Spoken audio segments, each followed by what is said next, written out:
Okay, we are live. So for those listening at home, welcome to the Dungeon Musings YouTube channel. My name is Kevin Madison, and I will be your friendly cult leader today, because today we are carrying on with our ongoing campaign, Those Left Behind, playing Helmgast Studios' very awesome Kult, Divinity Lost. My limited edition copy is getting ever more sketchy looking, so this is the actual cover from the actual game. And with me tonight is one of the stars of their Kult Divinity Lost campaign, Sean. Good morning, afternoon, or evening, everyone. My name's Sean. I'm playing Samuel Joseph, former FBI agent who had one big eventful last day on the job, and we are trying to fill in everything ever since. Yeah. So we're down a couple of players today as well from our campaign, but Kult is one of those games that can carry on, with solo play pretty well. The show must go on. Exactly. So with that in mind, let's bring ourselves up to speed for where we are. It's been a month since we played last, because last time we got together, we just did a campaign debrief instead of playing. What do you remember as the last thing that had happened to poor old Sam? Holy smokes, let's see here. I will give you a hint. Two-word hint here. One of them is hospital, and the other one is dog. Yeah, so we, me and Jimmy? No, looking... Joey. And Joey. Me and Joey, knew it was a J. Me and Joey we were in a hospital to visit Madame Yosefsky, and who had suffered a broken arm from a fateful day at her office, fateful evening at her office. And following a good visit with her, we got off on the wrong floor, you might say. It was one that was not entirely of our world. We got off and we went to a particular hospital room. I don't think did the dogs. Did the dogs manifest before we got in the room? Not until we were in, right? Yeah, you started hearing them before you got to the room. Before we got in the room. Because you saw that light at the end, and it was when you started seeing you started getting closer to it and seeing what was inside. That bizarre autopsy room that had no windows. That Joey started hearing dogs, and then he started hustling down to try and get to you. Then what happened? That's right. We went in that room and we used the room to protect ourselves, for one thing. Closed the door and put something up against it, some kind of hospital machine or something, a gurney, or not a gurney, but like a tray, maybe a rollable tray or something like that. And then and someone was speaking of gurney. Someone was on a metal table. Was he, remind me who was on that table, Kevin? That was, at least what it appeared to be, was one of the bodies of the, Anna's reminding me. Yeah, yes, one of the bodies of one of the men that you fought at Jenny's house. That's right. And then Joey was attacked from under it, got grabbed, and Samuel flipped it, I guess. Yeah, flipped the table, and I don't think was there any interaction with the body that you recall? No. Okay. It grabbed Joey. You flipped the hospital bed over, and it was quite heavy, but you managed to do that, and then you heard something banging at the door that entire time. You got ready to attack whatever was out there with a knife that you found, and then when the door you burst open, you found that you were not in a extra dimensional space or whatever. The good news is I did a good job accosting Banger, and the bad news is it was a friend, not foe. Yes, you found yourself striding or kind of on top and about to stab a hapless nurse. And Joey thankfully held you off from doing that. And where we last left Sam was him running off into the night, seemingly distraught at this break. So let's, before we get into the talking about the dramatic hooks for today, you have some unspent XP, I believe. So maybe it'll be a good idea just to think about that, see if there's anything. That was a pretty big development for Sam in terms of seeing more of the wider, the truth behind the illusion of the world. How much XP are you sitting on right now? Unspent. 12. 12, wow. I have on my so sheet. Each, I think it's every 5 you can spend to get another advancement. You can increase your attributes. You can get a new, I think, have you purchased any new advantages yet? I have, and I was just, let me see here, because I know, let's get my my notes.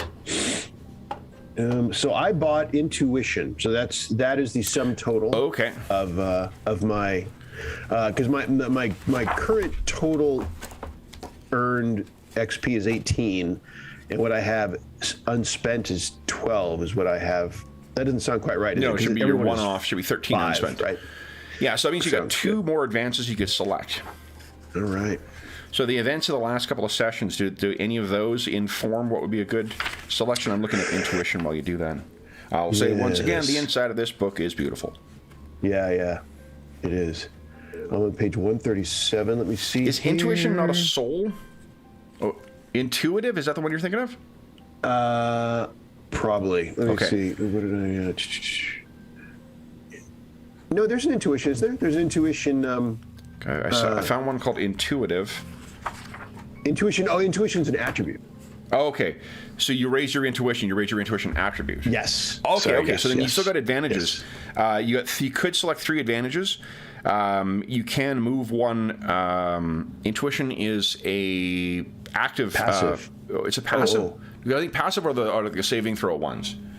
Gotcha. Right. Those are the I think they're actually called fortitude, reflex, and will. Yeah. You're right. Right? Yep. So, I mean, if it ain't broke, don't fix it, right? So, why bother changing it for the sake of changing it? So I've done one of my 6, so I can do that 6 times. It's one of the active attribute increases. Yep. Yeah, so, and your attributes, those can bring you to a maximum of 3, plus 3. You can also raise 1 up to a maximum of plus 4 at this tier. And then you can also select up to 3 different advantages at this tier. And then once you've got 5 of those selections made, once you reach 25 or spent 25 XP, then you go up to the next. Some more options open up. Yes, indeed. Let's see here. So that's page 7. Then go to the advantages. Oh, and the advantage does have to come from your archetype, so that'll probably help narrow things down. Oh, yeah. Those selections open up more at the next tier. Okay. So let's see here. You are...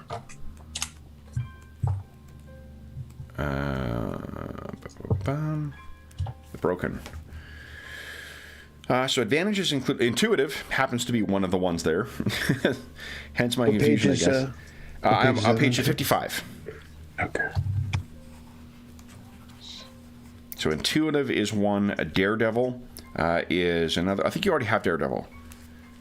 That's the one that you got where you... I do. Yeah, so you've got Contagious Insanity. You've got Street Contacts.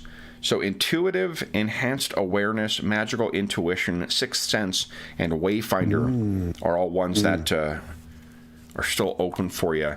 And I mean, having been forced more into this wider unnatural world, I think there's certainly justification for, as your character recovers from the trauma of this incident, to start to developing more abilities in addition to more trauma. Or more consequences of trauma, I should say. Yeah, the let's see. Yeah, just by their name, I'll have to take a look at them. But just by their name, the intuitive, the magical, intuition, and the sixth sense all sound intriguing. So what intuitive allows you to do is to add one additional question. Whenever you're reading a person, you can add one additional question, or ask me one additional question. Enhanced awareness.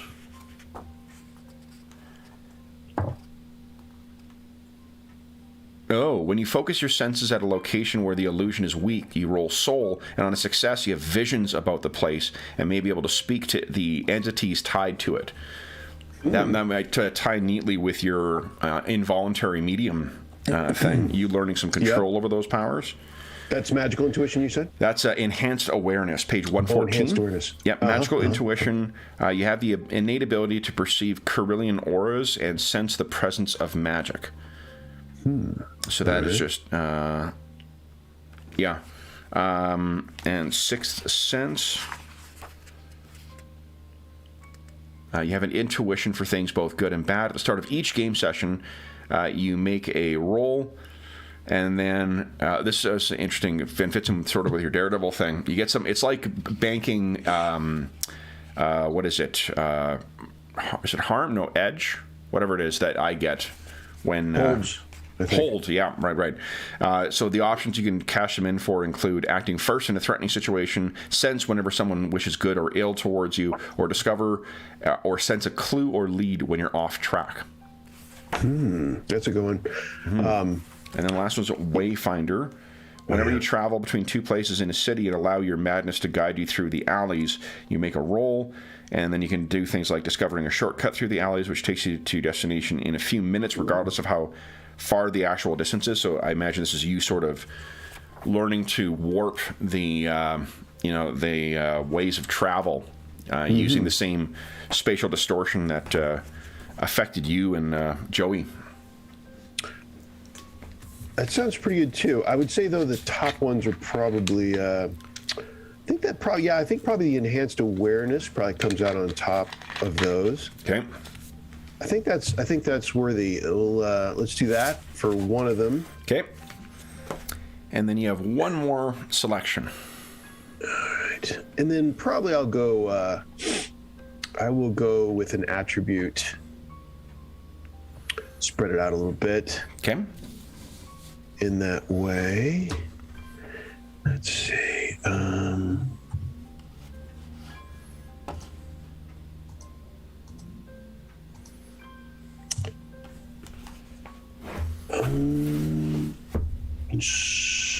Soul's his big one. He's already at 3. It could be the one that you select to go to 4. Good. I'm what else? He's not it wouldn't be crazy to get him off -1 for violence at this point. That's a possibility. Yep. He's been under some physical duress lately. Coolness, I think, is also. I mean, a number of these. There's quite a few in play here. I think actually. Yeah. Even perception too. Think I'm not that one.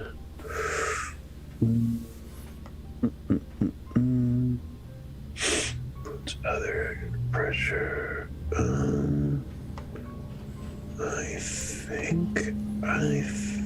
I think coolness. Coolness, yeah. He's been acting under pressure quite a bit. It has not been a calm time in Detroit. So yeah, coolness. Okay, I'm going to great. add 1 to coolness from 0 to 1. There we go. So you have spent 15 of your XP now. So now let's talk about what XP you're going to gain for today. I think we satisfied all of your dramatic hooks from last time, so we got to refresh 3 more. 2 more. So I'm on page 136. That's where the dramatic hooks are. And as a refresher, you think your dramatic hooks to mean use the following verbs for inspiration and then finish a sentence with something appropriate. You should finish, reveal, tell, visit, complete, confront, investigate, or develop. Now, what I'm going to suggest is you come up with one and I'll suggest one, and then you can feel free to reject the one that I suggest. Okay. Okay. So, what do you have something in mind that you particularly want to explore? Well,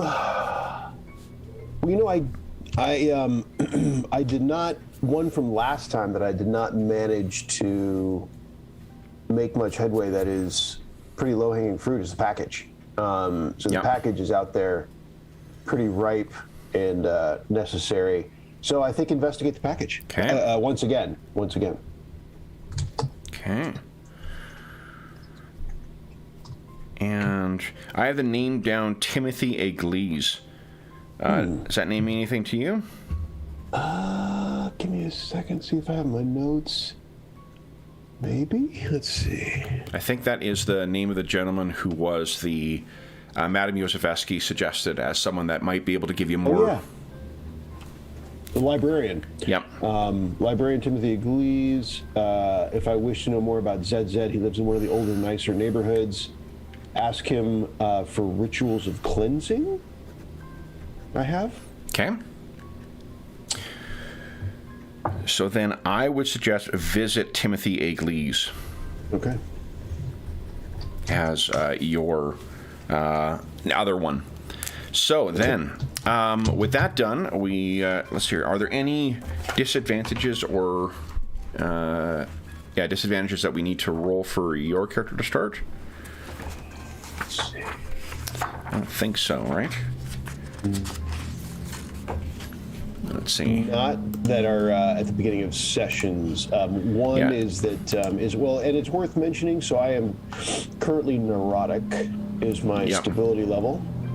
Okay. And I have. Let's see here. I still have marked on my wounds shrapnel and knife laceration inside. So worth talking about those probably. Okay. At least.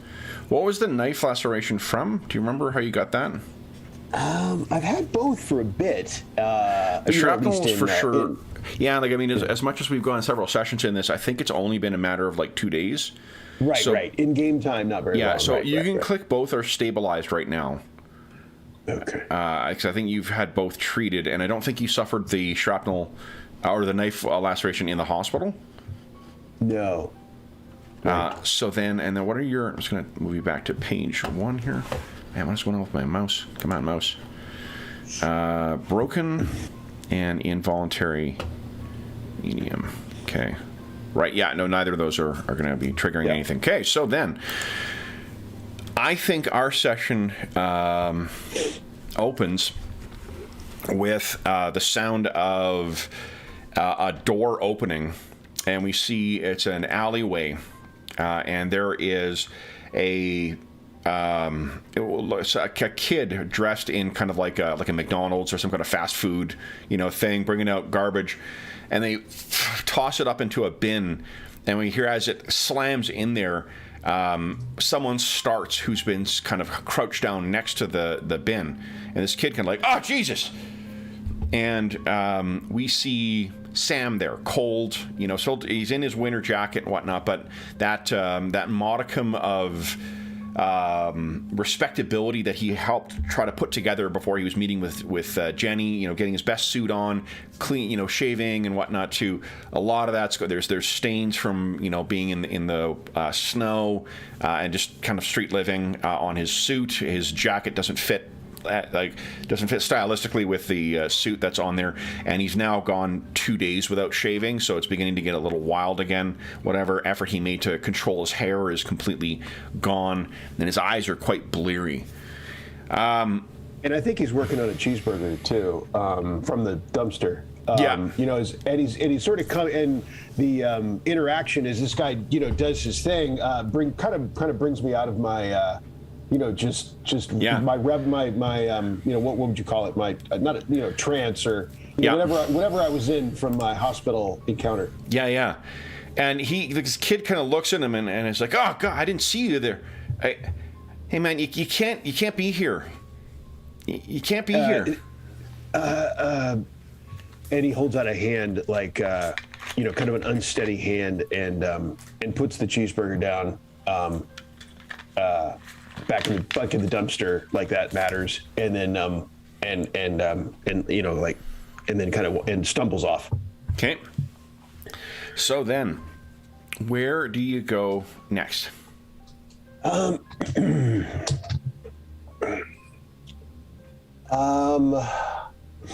mean, I think he would. I think he would need to.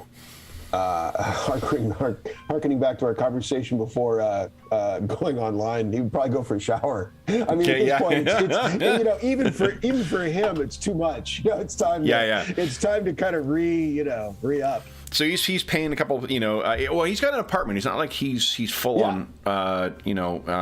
Displaced, right? So he staggers back into his apartment. And as you do, you know, you make your way up towards it. What is the feeling that he has when he's coming back home? Like, he's living in kind of a dive, but is it his like sanctuary, or is it just like a place? And if he loses that place, he'll find a new place. Like, does he have any keepsakes from his former life, or the life he's built since since awakening in Sarajevo?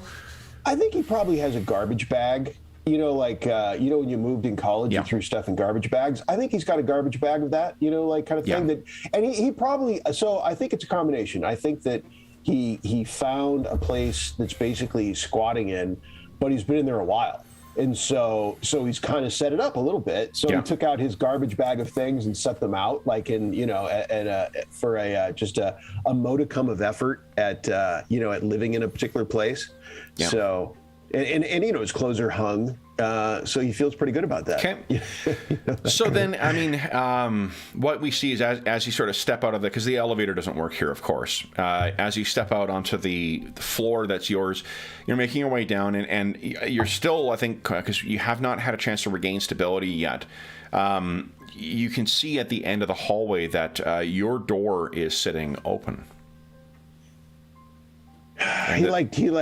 He deep sigh. He's like, oh, you know, he needed like some respite. You know, he just needed, can I just, nope. You know, he's like, nope. He's probably muttering to himself, probably unhelpfully, in case there's anyone in there. Yeah. He doesn't even like, you know, he's just like, oh, come on, man. You know, one of those. And he leans against the wall, and he's trying to gather himself for whatever this means. And then I think he recovers his awareness and goes silent. Like, you know, he's already made a little noise here, but he's like, okay, you know, he goes silent and starts listening and starts steeling himself for something terrible. Okay. And then what does he do? Does he approach you? Does he hear anything? Why don't you give us a observe a situation move? Okay.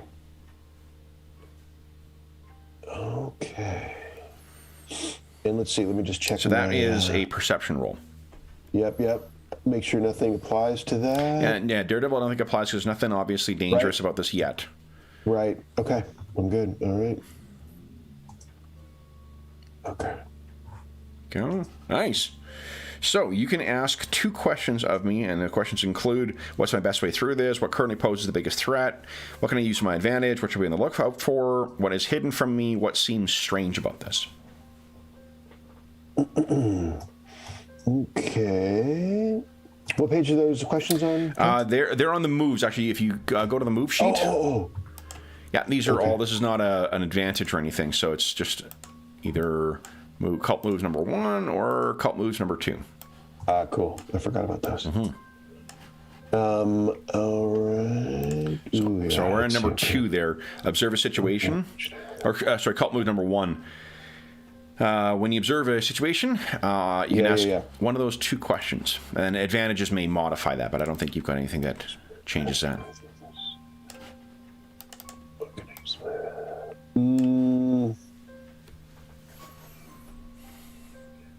I'm going to go with, first one I'll say is,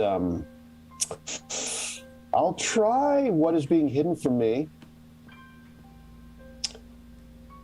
Okay. I guess. Should I give you both of them or at a time? Well, I'm trying to think. I'm not sure there's anything obviously being hidden from you right now. That might be something that would be built on top of what you learned from one of the other questions. Okay. Or if you were like interacting with someone where you could obviously see something. Uh, I guess I'll go with what currently poses the biggest threat. Okay. So what currently poses from past experience with this, I mean, I think your place has been broken into before, where like, drug addicts or something like that, they may break in and steal, your, steal some stuff from you. Even though you have very little, they'll still come in and try and steal something. And sometimes you have money, especially when your pension day comes in.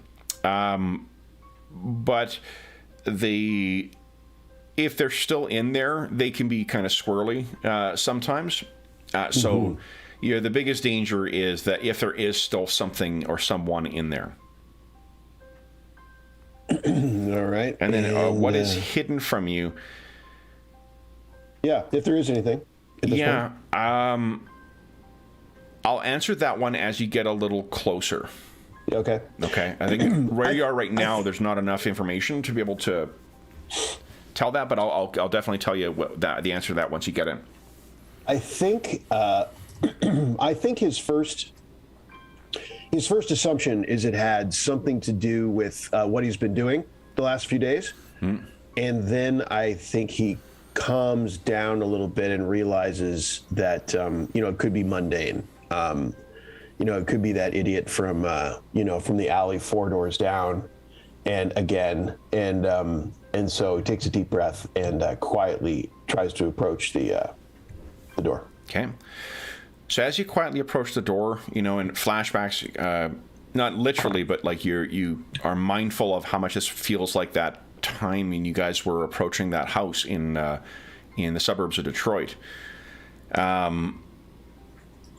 And you carefully make your way up towards the door, listening for any sound from within. You can hear sound from your neighbors, the sound of music playing, the sound of arguments happening, but there is no sound seemingly coming from your apartment.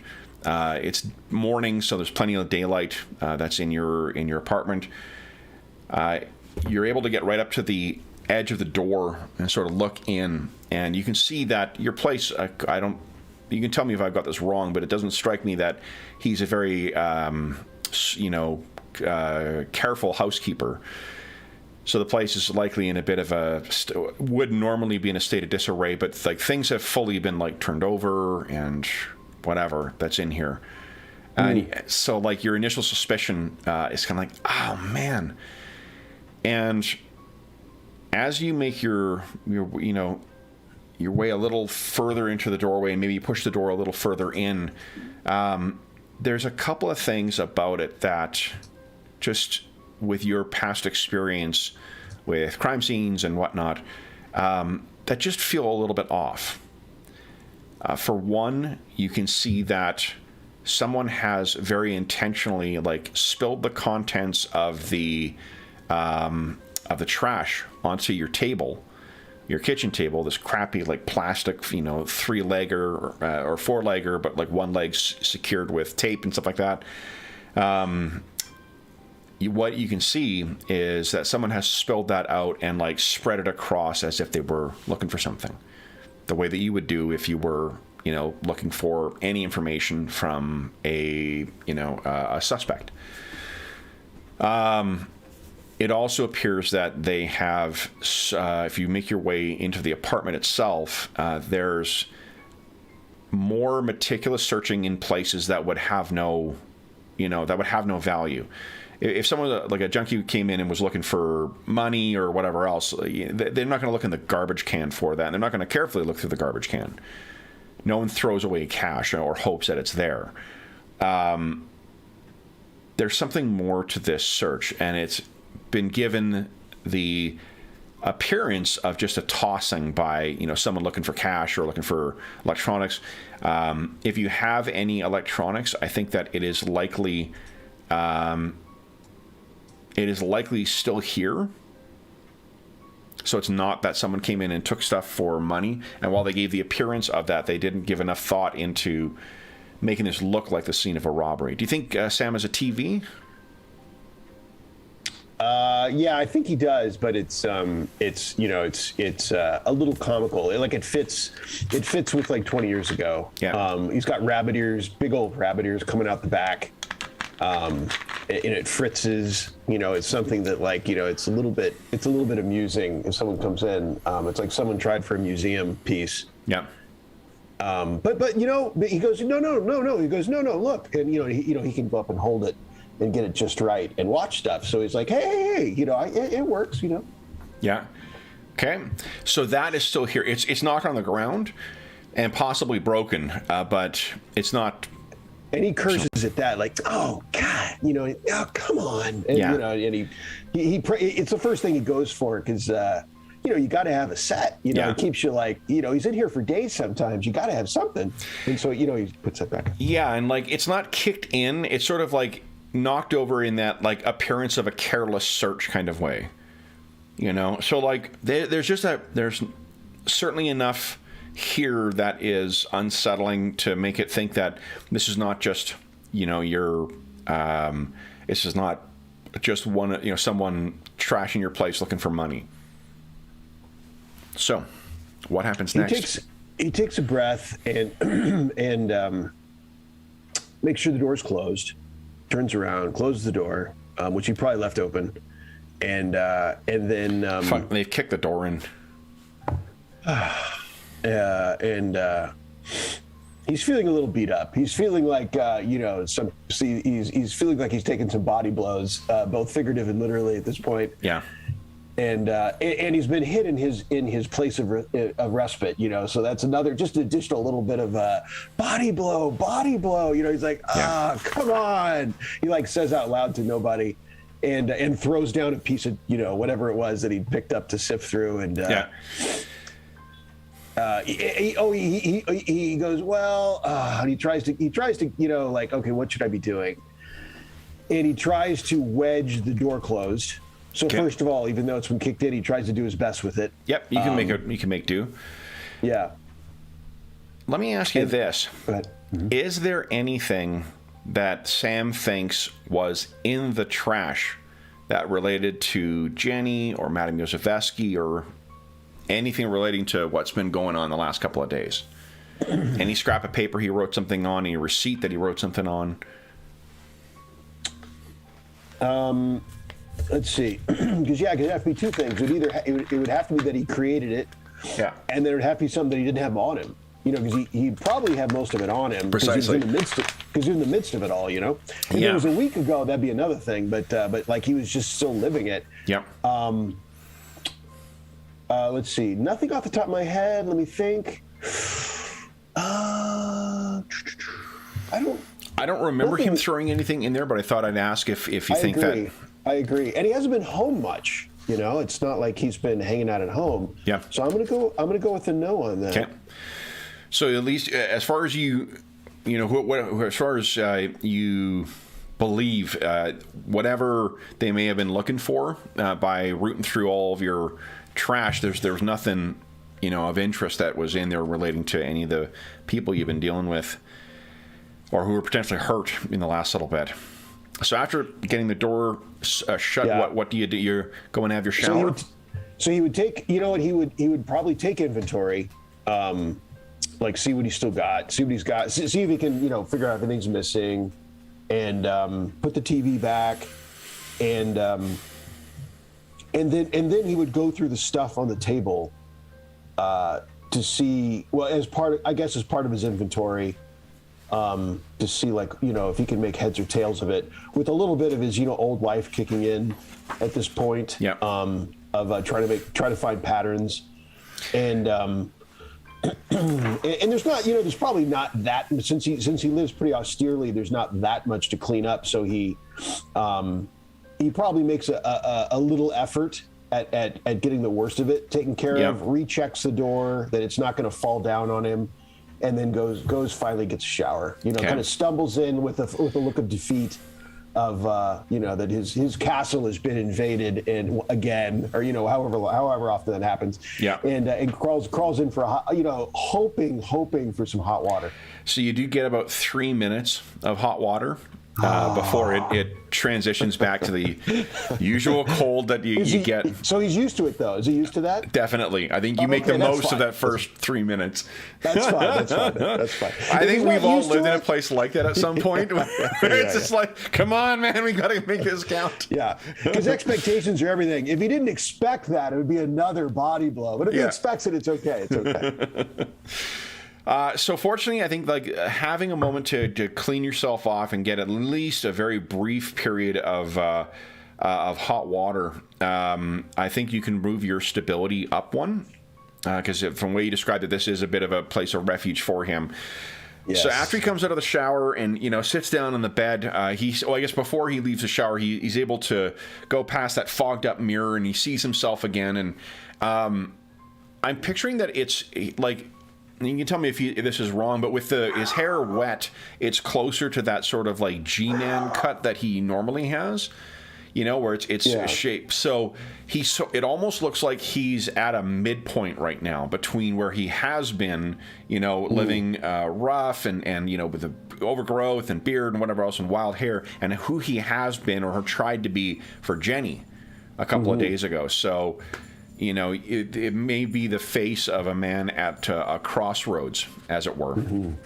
Yeah, and I think he puts his hand over his stubble, and he's thinking about it. He goes through it takes him too long. Like normal people don't take this long on these kinds of things. They have like one decision, and they do that. Yeah. And he's like, should I go ahead? He goes, no. Okay. So he does his best with his hair, but the stubble. Come on, let's be real about this. So you go and you collapse, and I think you clean enough space off on your bed from where the clothes have been thrown that you can lie down on it. And I mean, it's not, it's a crappy old mattress. Oh, hi. Anna says hi. Hi, sweetie. Hi, Anna. Hey, someone outside? Hey, you tell him. Good girl. You go up. Sorry, Anna wants the co-DM. She's very insistent on that for this game in particular. She's a big Kult fan. It's hard for her to just watch. Hey, big Kult fan.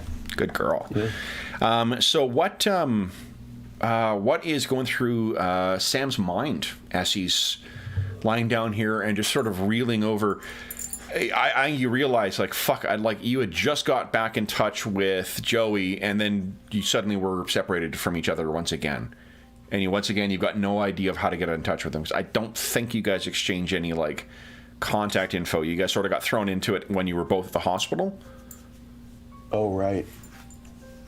I'm trying to remember that. We certainly didn't prior to the hospital. No, how did we meet up? You guys showed up with Joey. Joey was waiting to see Madame Yoseveski outside of her hospital room, and you showed up at the same time.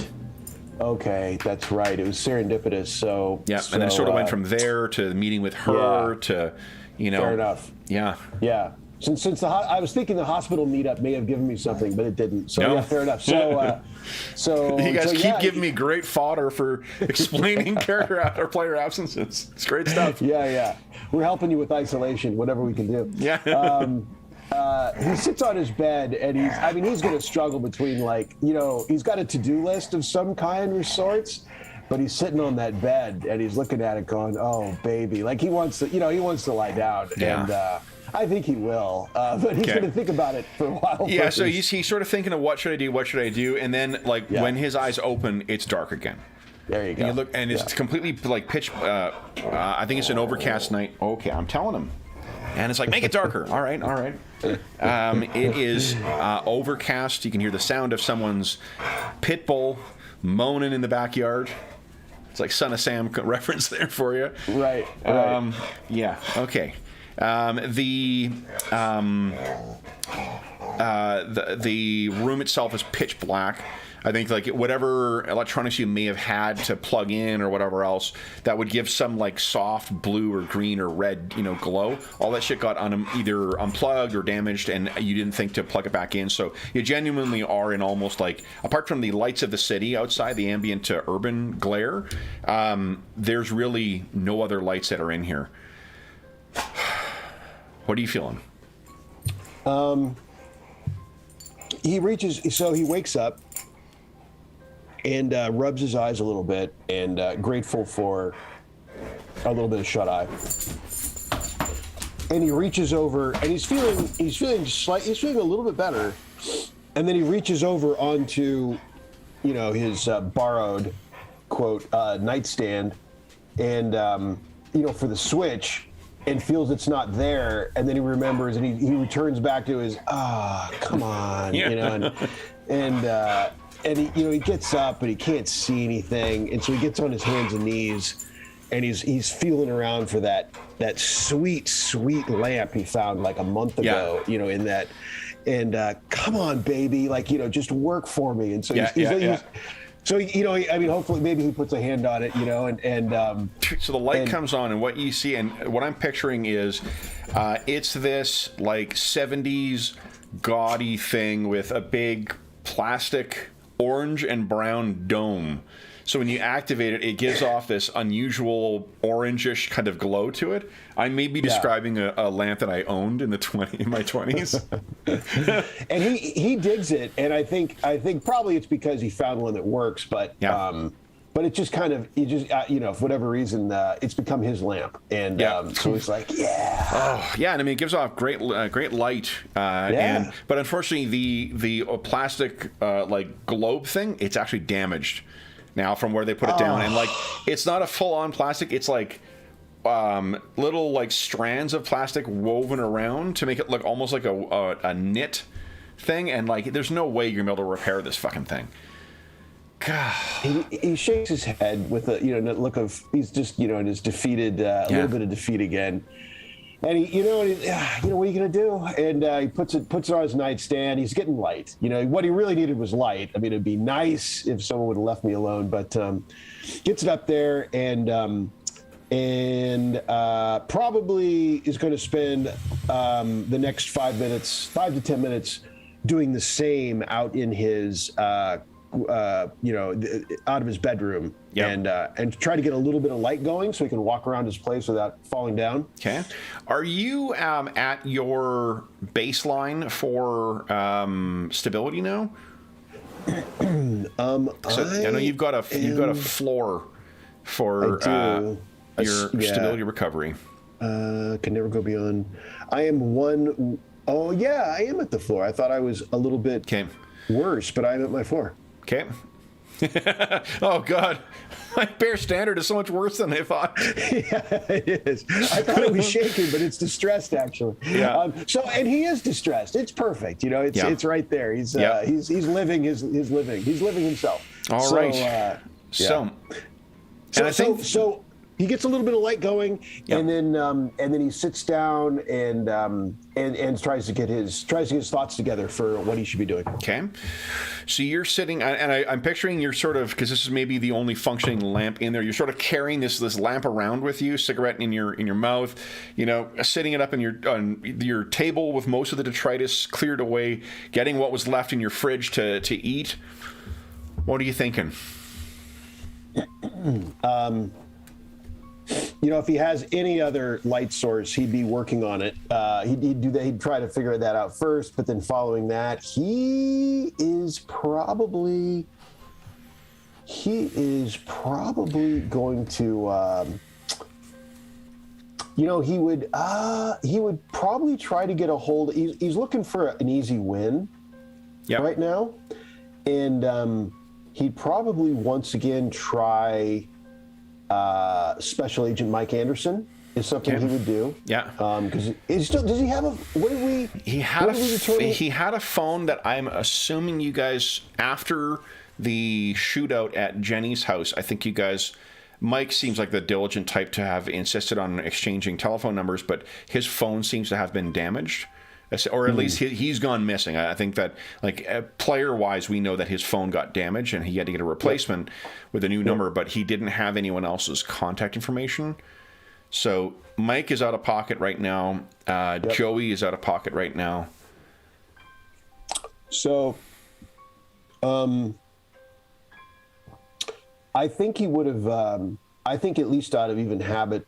Old habits, he would have written down. He's going through some scrawls. I mean, the the good news is that he does write things down. The bad news is that they're less organized, certainly than they used to be. and certainly than they should be. But so he's going through his scraps of paper in his pocket, and he sees Timothy Ingles. How do you say the last name? Ingles. Ingles. Timothy Ingles, and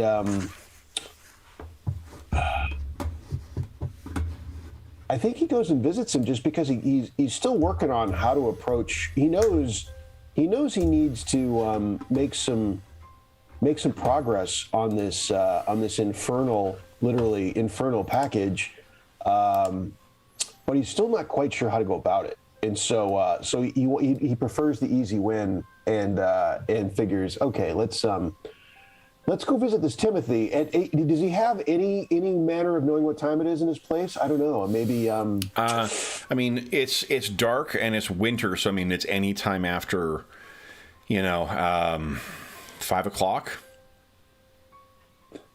Is there anyone else in my building at all? I guess not, huh? Or is there? I think there is.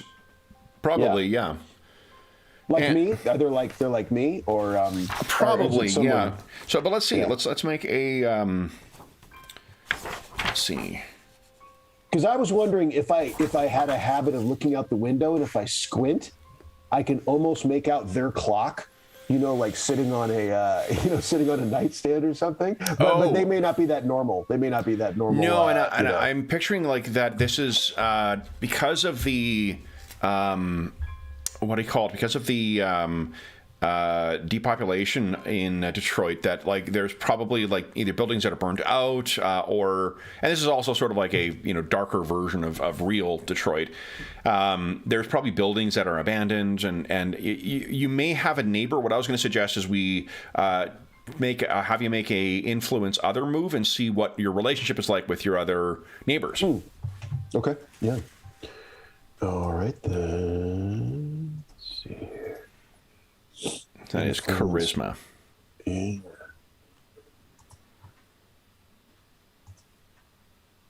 Nice. Okay. So you got somebody in here who you trust and can kind of rely on. Mm-hmm. A little bright spot. Who do you think that is? Could be an old person who's lived here for a long time. Could be someone like yourself who's a transient who sort of made, their place here. Could be the hapless, handyman who manages the property. Those are good suggestions. I think I've seen a lot of TV, so.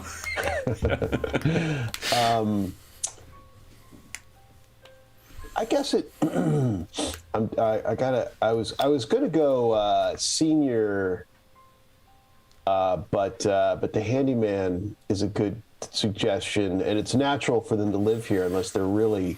Definitely, unless they've really got it together. Yeah, because this is it's a freebie. Yeah, I think so it's a property manager. It means effectively like they're gonna have a place to stay. Plus a little bit extra for keep maintaining shit, which means that it's people who have, very little other choices for what they do or what they, especially a place like this, like it monopolizes all their time. So you may know the old guy or gal who takes care. What do you mean, man or woman? I think it's bound to be a man just because of safety reasons. And if a woman had to, she had to, but a guy can just live a little rougher without having to constantly look over your shoulder a little bit, you know? Yeah. And so it's a guy that's hard to put a finger on his age. Clearly not young, but he's hardy. He's got a little bit of hardiness to him. Yep. See the kids at all? You mean just like in his background? Yeah, like is he a family man who like that's the reason he lives here, or some other reason? I think he probably has that. Samuel thinks he has kids, but there's a story. They're not here. Right. Okay. They're around sometimes, but they don't live with him, kind of thing. Right. They definitely don't live with them. He curses about them, but he curses about them with familiarity and a wistful look. Sure. How about the name Ellis Tuttle? All righty then. Ellis Tuttle. So if you're looking for something, you may run into Ellis, who's once again working on trying to get that elevator working because there's someone on an upper floor who who really needs to be able to get there. So it takes you a little bit of search and checking on levels to find Ellis working away. I am picturing Ellis. What ethnicity do you think? I mean, I don't want to keep making all your NPCs black because it should lead into Detroit, but I think he's Hispanic. Hispanic, okay. Yeah. Hispanic, is he maybe mixed race then? Because a name like Tuttle's got to be. Yeah, it's one of those where you're not quite sure. If you really wanted to know, you'd have to ask because you can't quite put your finger on it. Okay. So Hispanic-ish. Okay. And if you just had to guess, you'd probably put him at late 40s, but it's a range. You're not quite sure. So he's slim. He's like slim and kind of a little hardy. Like, he looks like he could be. In fact, I've seen him maybe like carry things, and I'm like, wow, like seriously? So he's the handyman. Like, this is what I do, dude. Like, what do you, he doesn't say dude, but he could, he just he somehow kind of, and then he gets things moved and done. Sure. So he's working away, and do you think he hears you first, or you make the noise to alert him? I think he makes more noise than I do, unless there's some reason. So I think I hear the familiar scraping, at least, I'm hoping, and I'm sure that's where my mind immediately goes. In fact, if it's something else, I'd probably just walk right into it because I'm like, hey, what's up? Who are you? So I feel the familiar scraping and noises of a handyman and hopeful and with hope, because I kind of need a friendly face. In fact, I'm actually probably passing up. What I was going to say is I'm probably passing up a visit to what's my coffee shop friend.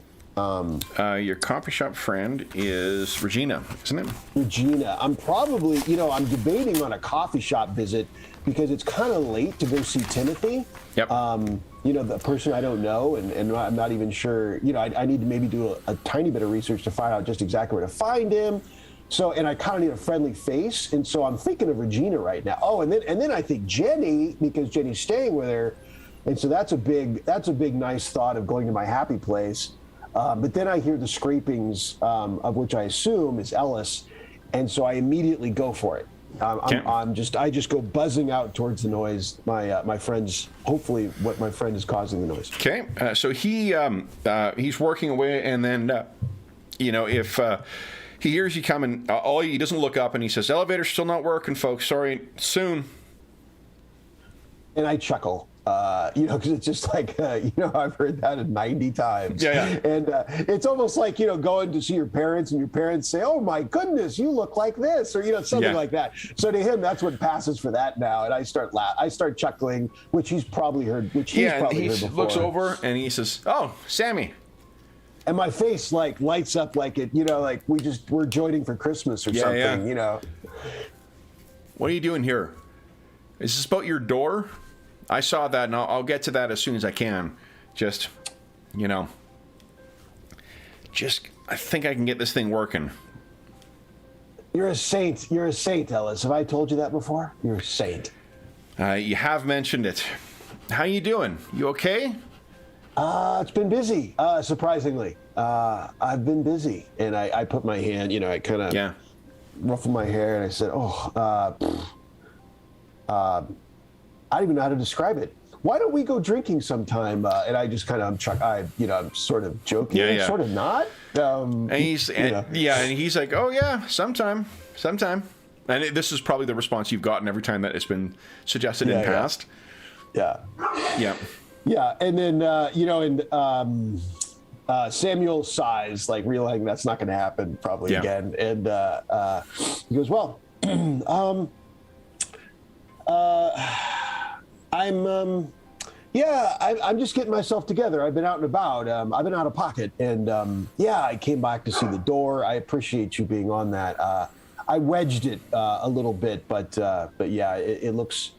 Whenever you get time. Have you seen anyone out of place in here? Like, who do you think did that? Okay. Why don't you give us... This sounds like you're taking an investigation move. Investigation. So investigate is a reason check here.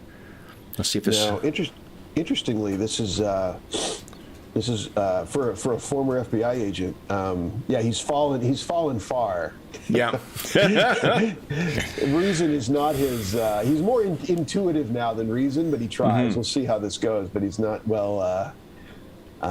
No modifier. What do you think? No modifier. All right. Yeah, there you go. There you go. Okay. So the way that the investigate move works, the questions you got are more on a like meta narrative level, right? Like they are.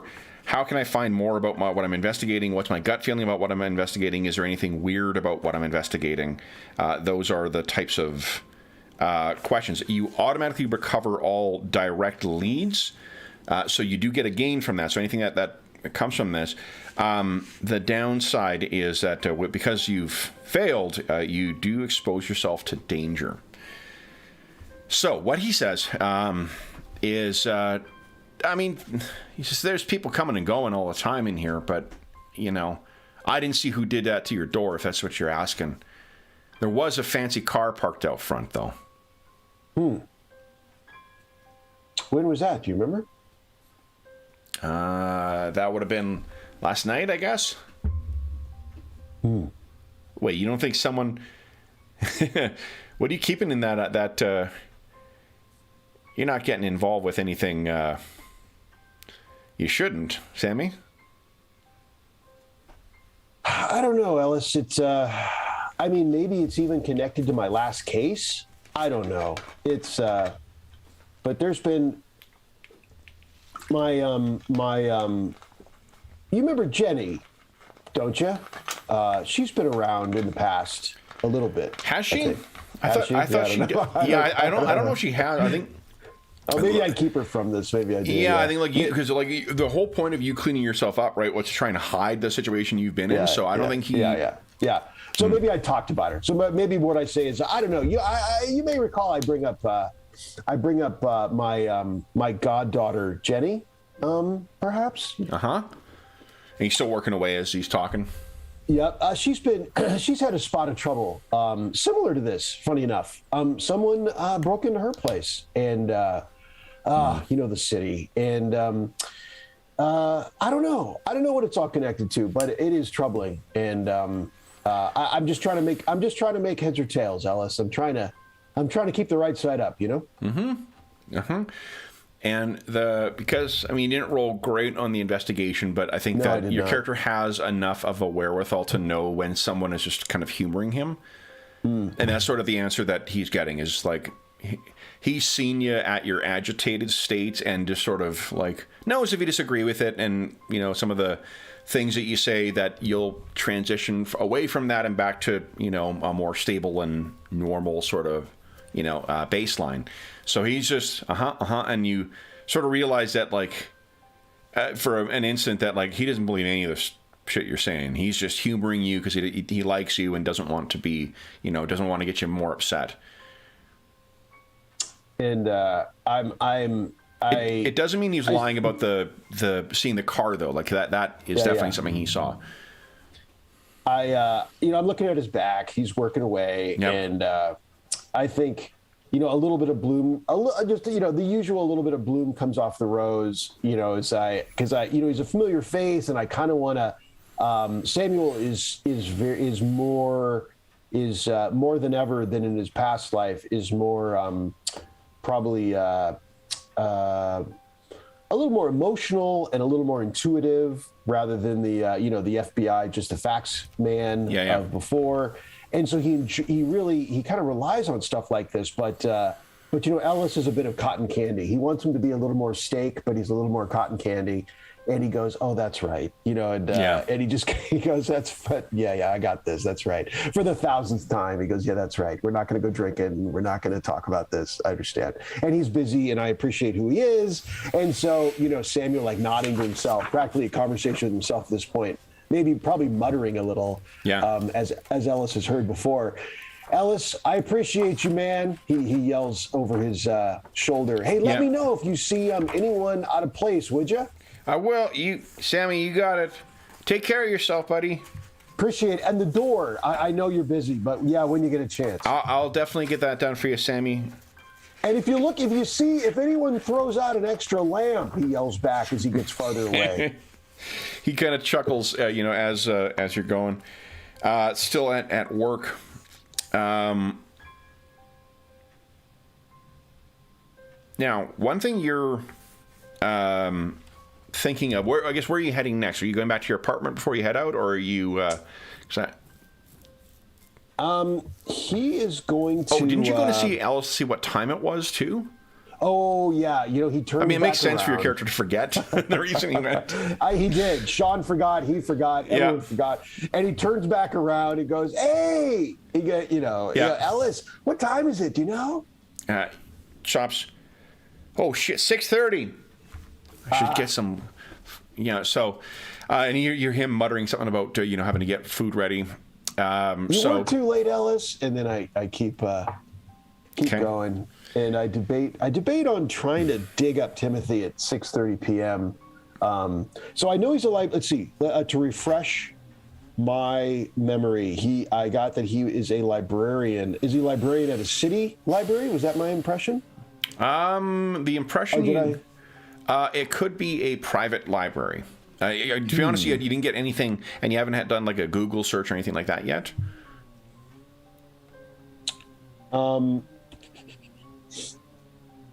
I think he, and does he know from, I think he would probably generally have a notion of city services in general. Yep. Does he know how late the city libraries are open? City libraries, I think, are probably open, at least the main branches, probably open quite till like 9 o'clock. I think, he's going to struggle with being productive at this point, but he's going to come on, Samuel, and he's going to head to a library. So his plan is this: he's going to go to a library and try to find something out about Timothy, if not by the internet. Yeah. And might even ask, maybe librarians know each other. He thinks to himself. Not maybe nonsensically, but then he may search for it, and then he's going to reward himself afterwards by seeing if Regina's in at the cafe and having a cup of coffee. So that's sort of what you're thinking as you're getting back to your apartment. Once you get to your apartment, you're stepping from the dim, flickering fluorescent light of the hallway into the sort of blackness, apart from this odd orange glow with a little bit of beam of white light coming from where the glow is broken. And for a moment, as you step in, I thought you caught it's almost like a stink you get when you go into an over-chlorinated pool. And it's gone.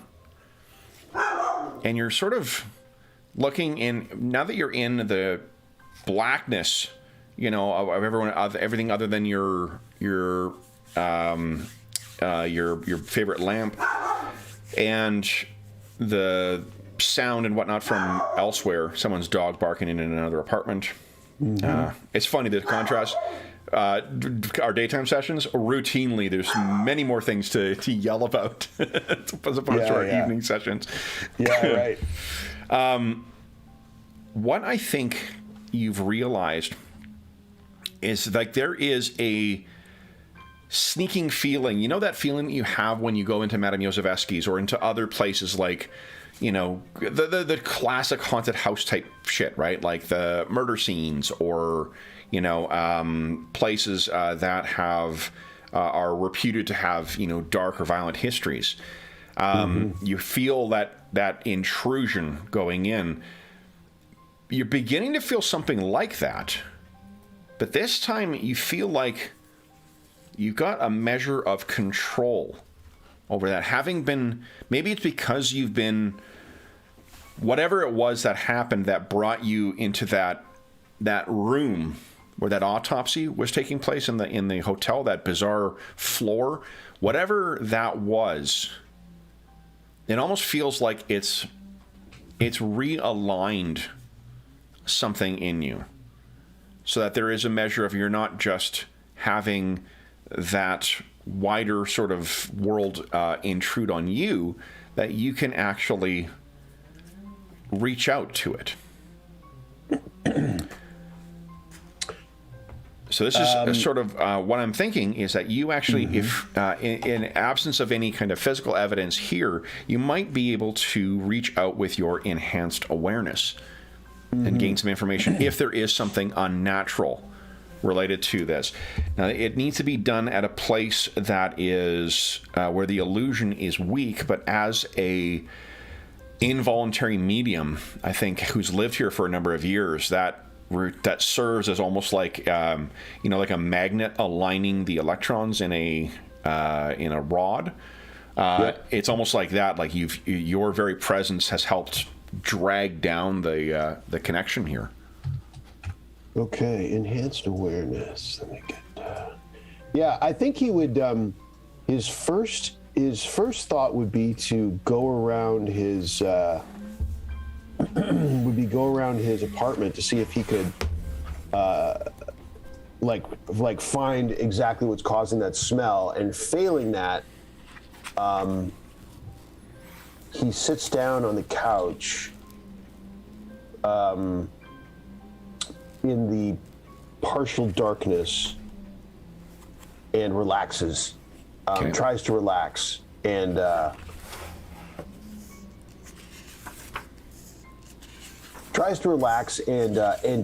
focus, and I think focus on his surroundings. Okay.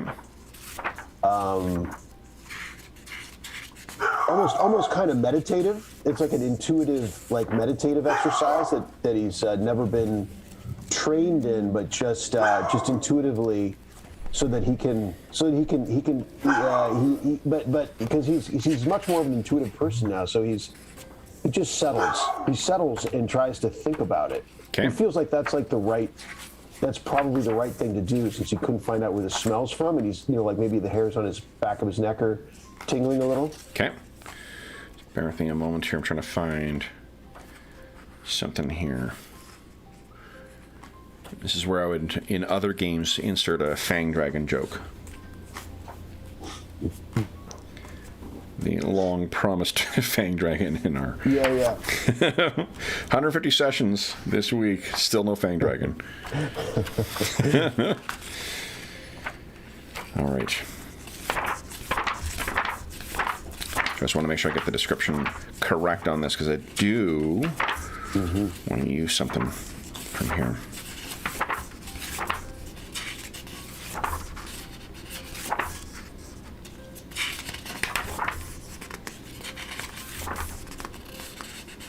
Where are you?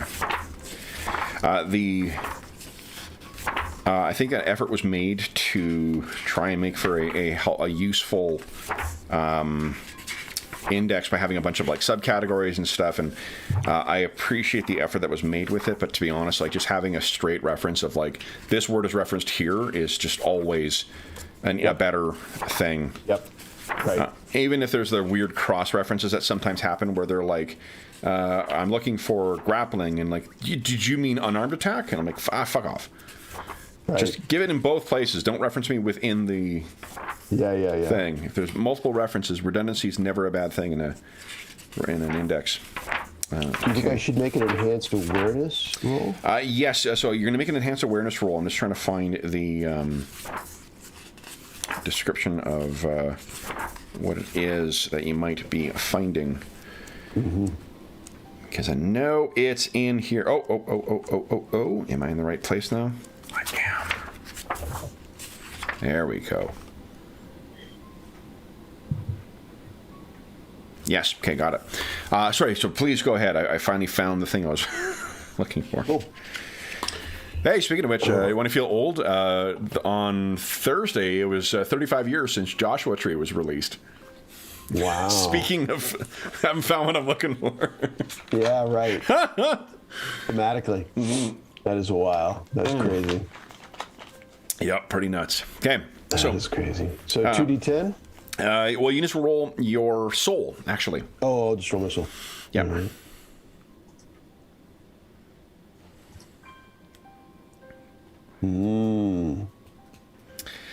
So the result is the illusion tears.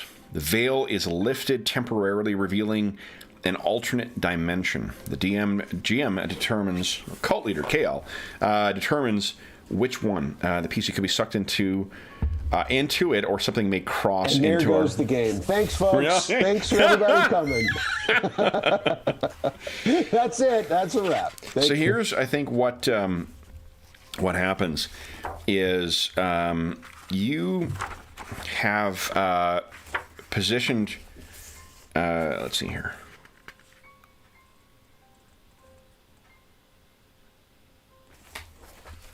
Yeah. You've positioned yourself in where in your apartment do you think to do this? On my couch. So my couch is the most comfortable. It's either I probably have a couple of chairs, but my couch or my bed are the two comfortable spots. So I'm on the couch. So you got yourself on the couch, and at first you're trying to focus your attention on this to drown out like the sound outside, the sound of your neighbors, and the light, and you're finding it's more difficult with the this light on. So with a deep breath, you look forward and you push the little not lever, but the little thing that slides from one position to another. Your light goes off, and you're sitting in the darkness. And as you focus, that smell of chlorine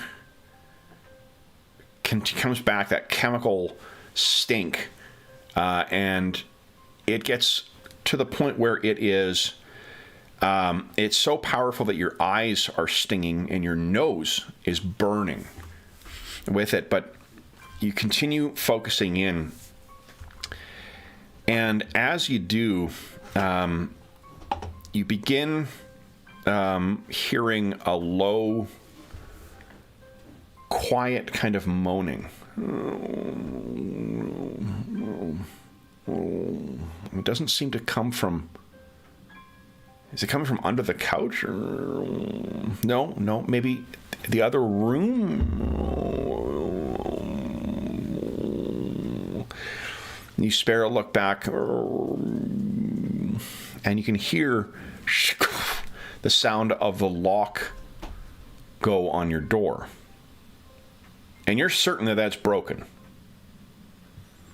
And then you can hear the sound of what sounds like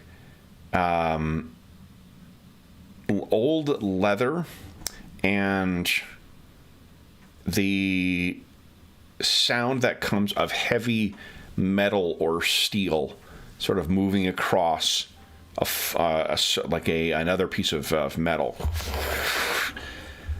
And from where you're sitting, I'm picturing your room has, we've established you've got a 2-bedroom, so it's not a studio. Bedroom's off to one side, you got your bathroom off another one, but in your main room here, you got kind of your kitchen on one place, you have your TV set up in another, and then you got a window that looks out into the ruined, the ruined city that surrounds your neighborhood.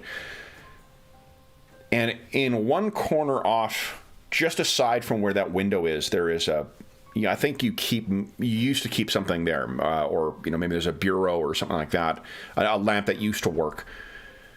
But you can very faintly see something lean forward, and this appears to be, you'd think it would be a man, but from the size of where it's looking in, it's got this distorted thing. It's so big that it makes your room look like a doll's house, that something oversized has gone in. If you've got a doll's house with a bunch of regular sized things in there, regular things that are scaled to it appropriately, and then suddenly something much larger goes in, it becomes the illusion such that it creates is cast. And something is sitting down in the corner and sort of leans in, and it looks up at you. And what you can see from the skin that leans forward is horribly burned, completely hairless, but still vaguely humanoid. It looks like at some point this poor being was may have been a normal human, but it's so much bigger, and there are certain angles that are accentuated in its skull that are extremely unsettling for you, as is the fact that one of the eyes appears to have been replaced with what looks like a night vision goggle. And it's almost like a modern warfare kind of scenario, but cross with some kind of like body horror cyberpunk-ish thing. And it leans in, looks over, and you hear almost like a popping sound, as if through like a comm, like, you know, the radios you hear in movies or TV. There you are. And that's where we'll take our mid-session break. All right. Nice. We'll come back, and I think you're going to be making a hold it to or keep it together check, and then we'll see what your character will do next. So for those listening at home, I may have been inspired by Anna in her sleep. Yeah, Wayne. Totally. We'll be back momentarily, and then we'll see what Sam does next. 5 minutes? 5 minutes, yeah. Cool.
All right, sorry about that. Someone was not interested in coming back inside. So they're cutting a tree down at the place where the water main break was, which makes me think that it may be longer without water if they have to remove that tree before they can replace it. You're suspicious? I'm not optimistic. I'm fortunate that I'm grateful that I've got nowhere to be for the next couple of days, and I don't have to even be on camera in a suit for 4 days. So I got discoveries on later this week. So fortunately, it doesn't matter if I keep looking disgusting. I just get to feel disgusting is all. Gives you time maybe to look for that maybe higher end gym membership that yeah, really. with individual showers. Yep. Not a bad idea at all. All right. So then where we left our hero was with let's see here. I think a keep it together check here. Oh, yeah. Would you say that its scale is like 2x, 5x of like man size? 1.5-ish. Like it's larger so that it's not so big that it's filling the whole room. But it's just disconcerting for when it leans forward. You just like the proportions are off here compared to the window, compared to the size of the room, and your room's not exactly got a high ceiling as it is. Right. So. Okay, so my status gives me -1. Yep. Keep it together. And let's see, just making sure.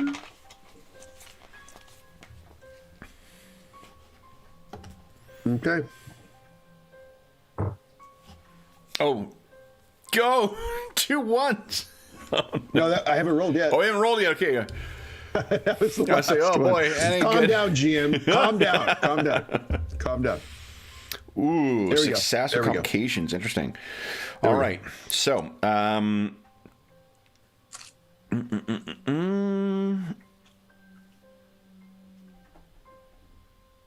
I think.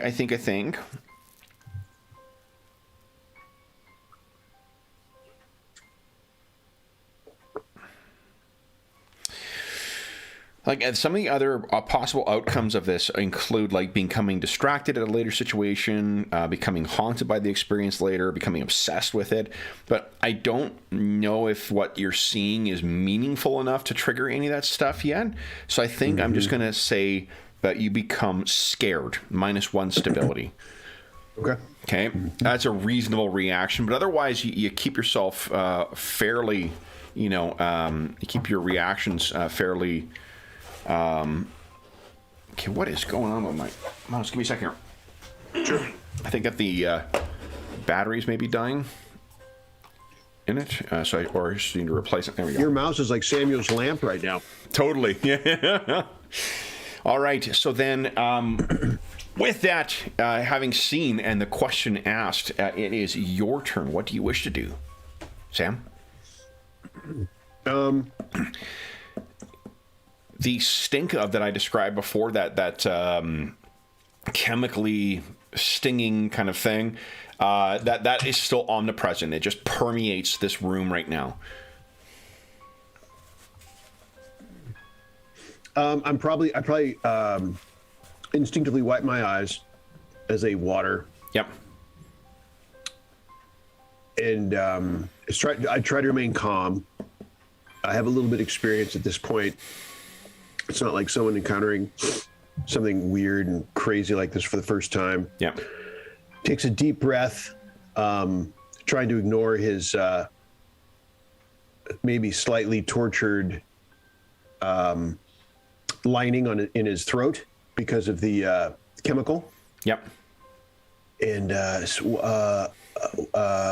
he kind of stutters a bit and says, "Who are you?" The thing moves and starts standing up, and you can see that that blue or the greenish glow of the night vision thing, or the little red, I guess, where its eye should be. One of its eyes stands up, and it keeps going and going beyond the point where the a human, anything human, would stop, to the point where it's sort of hunched over in your small apartment. And you can see one of its arms goes out, and it looks like it's wearing a torn and bloodied version of like some kind of camo, some kind of army equipment. And the sound you heard of the metal on metal becomes clear because it moves sort of its other hand up, and you can see that there is a very briefly what looks to be like some kind of metal gauntlet, or perhaps its hand clasping an oversized version of like an AR-15. And it's standing almost like pushing itself up as if there's something not functioning properly about its body. And it says, "Where is it?" And again, it comes through in that kind of like popping, like in your mind, as if someone was coming over a comm or a radio signal. I think he knows. I mean, I was trying to figure out whether he'd be at all confused, but Samuel says, "You're talking about the package." Yes. I don't have it. I've never had it. It shifts its weight so that I can bring the weight off of the arm, and it says, "Then what good are you?"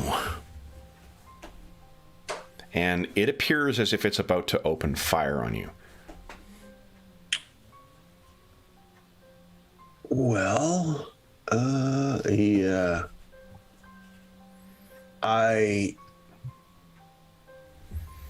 could. I'm busy looking into it. He says maybe a little bit. Unfortunately, what I need you to do then is to give us an avoid harm check, because it starts opening fire on you. Okay. All right. Let's see. So how about Daredevil? Daredevil would definitely apply here. Yep. Okay. All right. I think that's it. Okay. Avoid harm. +1. Actually, I can change it. Trouble. Oh no! Oh no! All He's right. had a bad day. Samuel's having a bad day. Let's see here.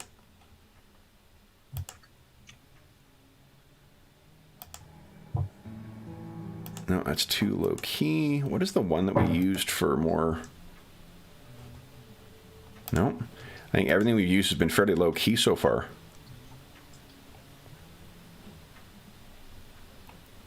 Okay, let me. No, definitely not that. What about this?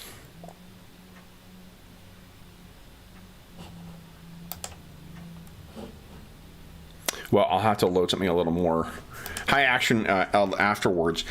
All right, so what, unfortunately, this thing is going to clip you. What I need you to do is to give us an endure injury check, and you can take -2 to the roll. Okay. Because of the harm. So it's a fortitude check at -2. Just keeping it going. I'm just keeping it. Oh, shit. All right. So that is a failure. So you get to choose here. Are you knocked out? I can choose to inflict you a serious wound. You receive a critical wound, but you continue to act, or you die. I'm going to guess not that one. No, I mean, that is a classic Kult.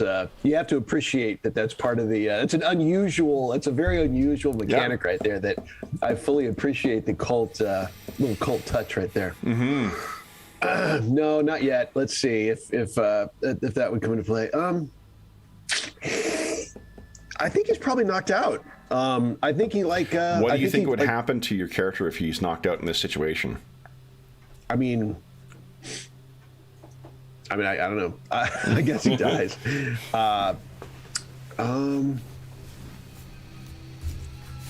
Are you advising me not to have him knocked out? I'm suggesting that this is you seem to have either brought through or somehow triggered some creature from wherever. What would Sam, even though he was trying to parlay with this thing, would he be doing everything he could to try and survive the way he has been over the last couple of years? Yeah. I mean, because this is I was just going for involuntary here. This wasn't like what Sam decided. I was just picking something interesting. No, and it is your choice. The thing is, if you're knocked out, I don't see, given the fiction, surviving. It's a tough. Sure. Yeah. Because alternatively, he wakes up in the exact same situation with a critical wound, right? Like one way or the other, he's getting to the point of that, and all the critical wound does is that allows you to still take actions. Yeah, sure. So he'll. Is it literally rounds from a gun? How it it's rounds from a gun. He would have gotten clipped by that and quite badly. I think he gets strafed. Okay. So he gets strafed and probably perhaps goes over backwards over the couch in full kind of cinema, a little bit of Kult cinematic. Goes whoa, like just taken right over the top. Yeah, and you're on the ground and you can feel that you've got. So let's put in your critical wound as. Critical wound says, -1 doesn't happen if you're stabilized. So you're okay with. Yes, that one's stabilized. Yeah. Okay. I think it's 3 critical wounds is what you take, isn't it, before you die? I have forgotten. Let's see here. Yeah, I can take a look. I got put my second book to use here. Yeah. Oh, it's on the screen. Let's see.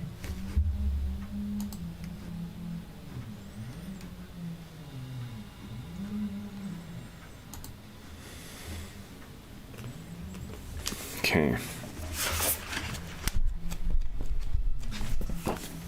Oh, there is something on the screen.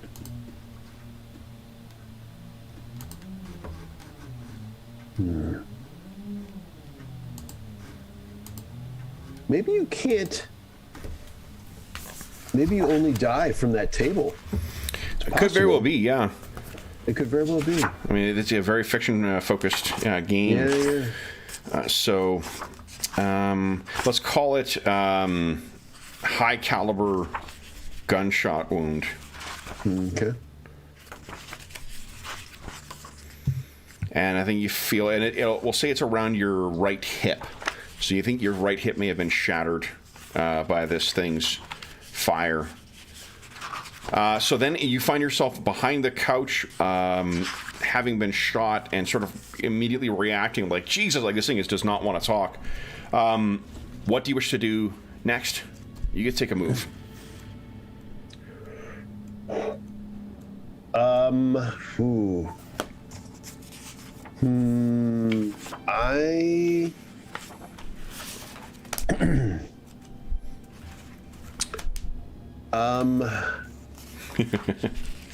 Probably I'm perhaps picturing a window. What's the layout of so where is it in juxtaposition to the door? The door would be behind you, I'm picturing, because your window is straight ahead the way we described it. Your bedroom's off to your right. And where is it again? Where was its position? It is directly ahead, just to the right of the window. So it's near the. It's not near the door. No, opposite to the door. The door is like behind you now to your left. Although you did hear there was that sound of the door click. locking, and you're certain that the door was not, that lock was not working. My bedroom's. It's over by the bedroom door though too, right? Your bedroom? No, I think it's your bedroom probably is closer. The hallway is probably closer to the main hallway, like the way to get access to it. Because if you walk in the apartment, you could look, and then to your right you could go directly into your bedroom or your bathroom. Okay. And then straight ahead is where your sort of kitchen area, your, like, as it were, dining room or your table, and then there's this thing sitting next to one of the, or standing now next to one of the,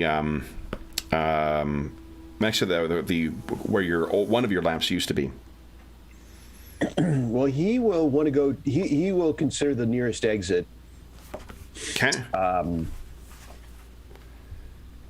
Probably your door. Mm-hmm. I think you only have one. This is a flop house, kind of or dive apartment. There's probably only one way out here. Yeah, if there's not a window, is there a window? There is a window, windows? But you're a couple stories out. I mean, you could try and smash your way out of there and just take the fall, but desperate times. But yeah, what do you think? Let's see. God in the middle. He goes. I think he goes for the window. Okay. Because he heard the click. It's just it's desperate times, and sure. It's Dukes of Hazzard time, or whatever you want to call it. Going out there's probably a better reference, but going out a window. Absolutely. So that sounds to me like you are acting under pressure here to do that. So I'm just checking. Yep. So your other critical wound, actually, because it's been treated, it is a serious wound right now. Okay. The knife wound. The knife. Yeah, so it's actually a serious wound. You are suffering from serious and critical wounds, which means you're just suffering a net. Although those are stabilized, so you're only suffering a -1 to. Do they remain stabilized if you take another one? Is that a thing or no? Am I right? That's a Conan thing, right? Yeah. So but I don't. Just wanted to check.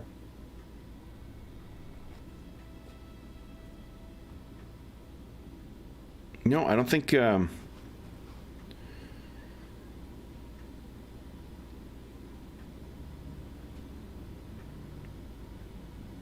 I think it's as soon as it's stabilized, it's fine, and doesn't reopen. Like I could use a move to do that, but yeah, okay. So let's see. I am acting under pressure, and I'm -2 from that. Yes. Right. Yeah. And -1 from that. From acting, because only if you've got active, serious, and critical wounds do you take the -2. Otherwise, only a -1. Got it. And I think my stability does not. Does not. No, just only plays in to keep it together. Alrighty. Act under pressure. There we go. Yeah, I'm just on a roll. I'm just on a roll. Oh my gosh. All right. So, act under pressure failure. There are serious consequences. You make a mistake. So I need you to avoid harm. You're running right like across the room. This thing turns and like with a seemingly unending clip just continues firing at you as you're racing towards the window. So let's see, modifier for avoid harm. So avoid harm -1 because of the being shot. Okay. Let's continue to fail. Kev, why do you play with narrative metacurrency? Well, it's a horror game. It's a horror game, most definitely. Yeah. Oh, I got there a success. you go. Look at that. What kind of craziness Cuts both is ways. that? All right, so this is you completely avoid it. So your entire apartment is being chewed up by this stuff, and you can still feel like there is a weird, there's an otherworldly quality to as you're running across, because there's almost that gas, kind of blinding you, and you race, and then so the act under pressure was a failure, which means I don't think you actually achieved anything. No, I guess it means that I get to make a move.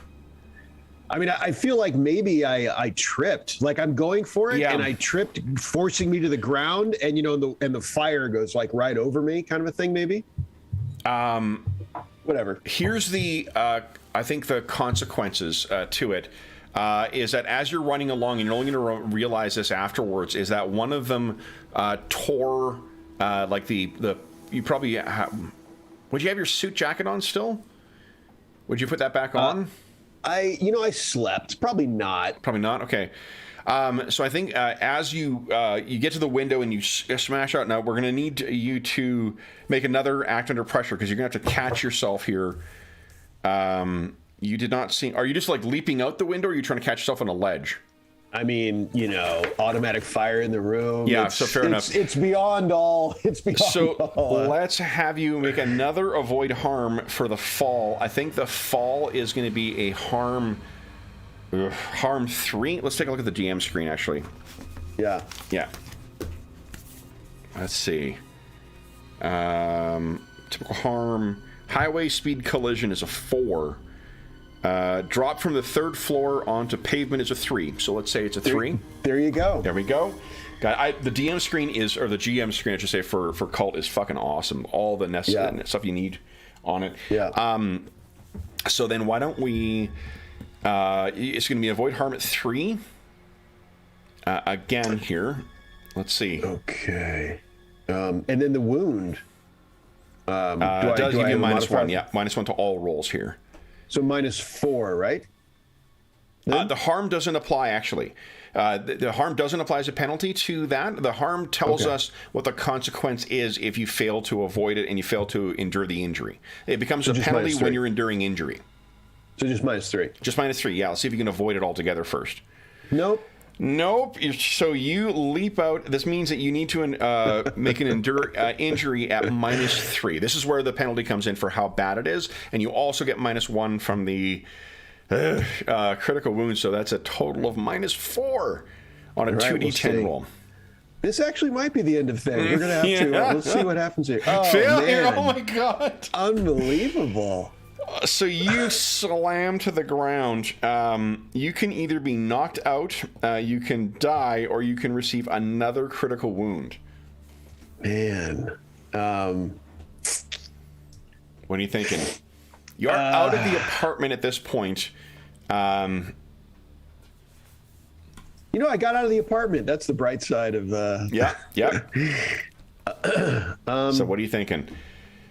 Man, I mean, the die was a little premature before. It's getting more on the radar now.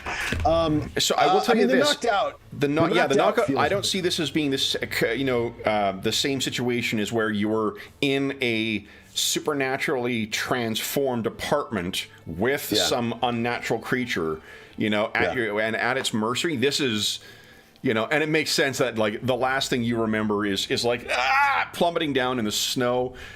Yeah.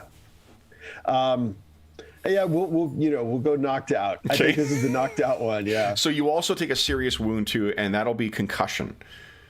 Yeah. So add in a serious wound at concussion. So you currently have a -2. So the next thing you hear is we fade to sort of blackness on that. The next thing you hear is the sound of beeping, weep, weep, and blackness, weep, weep. Your eye sort of flutters open, and from blackness you all are suddenly blinded by a flash of light, and it seems you can only see out of one of your eyes, and you kind of and as it focuses, you can feel that you are staring up at a ceiling with that kind of washed out fluorescent light color. All right, and what you can make out as your eye comes into focus is that you can't see out of one of your eyes right now. Your head feels really fuzzy as well. Like it's difficult focusing. There is a dull roar of pain, but you are more aware of it than you are experiencing it. And you sort of look over, and there is a like a medicinal, what do you call it, like a drip thing that's applying medicine, and you can see that they're in that sort of hospital type thing. Morphine is being jabbed into your arm or administered into your arm, and you've got some monitors that you're hooked up to as well too. You're in a hospital room. You're not alone. There's someone else that seems to be in here, another patient. You don't have any recollection of how you got here? I mean, I think he would. He'd just figure, there was. He doesn't know. While he doesn't know how much, like where what everyone else would necessarily know, or the manifestation of what was in his room for everyone else.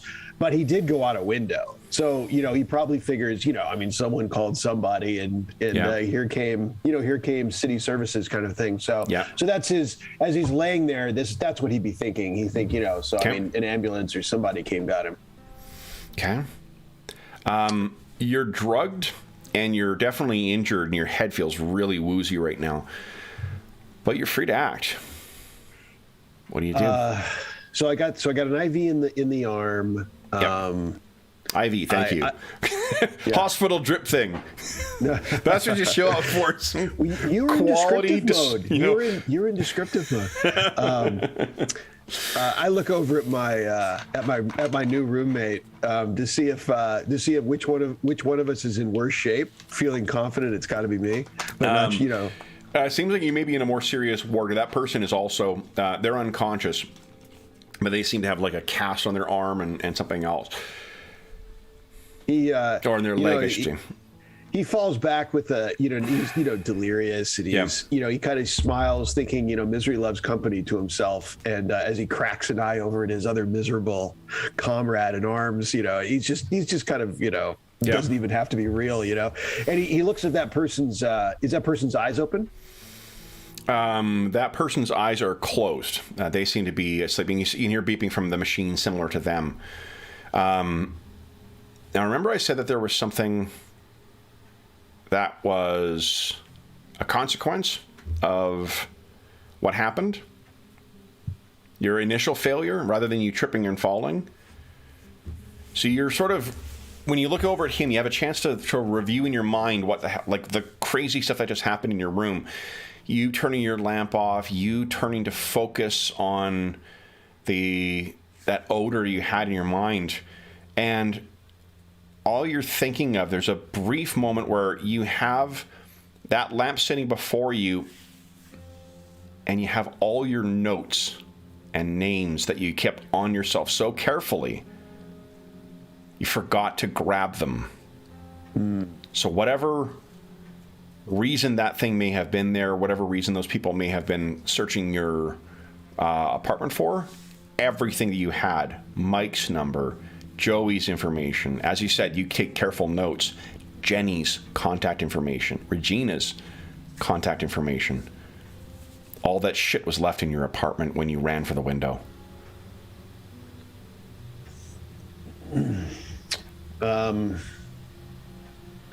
So he starts taking physical inventory. Yep. Does he think he can move? I think you can move. You can count your critical wound as stabilized, your concussion as stabilized, but I think that this is where those things are fresh enough. If you took another hit, that those things are serious enough to potentially... I think what I'll say is that you're going to have sort of a lingering -1 only because of the drugs. Right? Like there's a certain level of pain that you're dealing with right now. You can see there's a number of medications sitting on your colleague's table there too. He is not hooked up to an IV, but it seems that he's taking a lot of oral medications, pain things as well. I'll try to swing my legs off the side, just for experimentation. Oh boy, how does that feel? I mean, what is? It feels a little trippy. Like you're feeling, you're pretty drugged right now, so it feels a little like, oh, and here's the thing. The penalty I'll apply, anything that is not soul related, will take that penalty. I'm actually going to give you a bonus of +1 while you're in this medicated state to your soul actions or soul moves. So that'll be your enhanced awareness, keeping it together. What else do you have as a soul action? Involuntary medium, I think. No, that's a flat roll, isn't it? See through the illusion. Mm-hmm. Yeah. But the thing is that, again, like you feel like it feels like hotness more than actual pain in your head and in your side. And you realize the reason you can't see out of your eye is your head's been bandaged and your eye has been bandaged as well. There's some kind of gauze thing over it. I mean, he wants to just lay down, but I guess the thing he's most, really the only reason he probably isn't just going to lay down at this point, he's pretty far down that road, is to contact Jenny. So,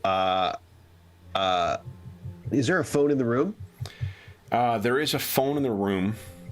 I think Jenny's, because she's living in the same house her parents lived in, that the home number would be one that you would have memorized.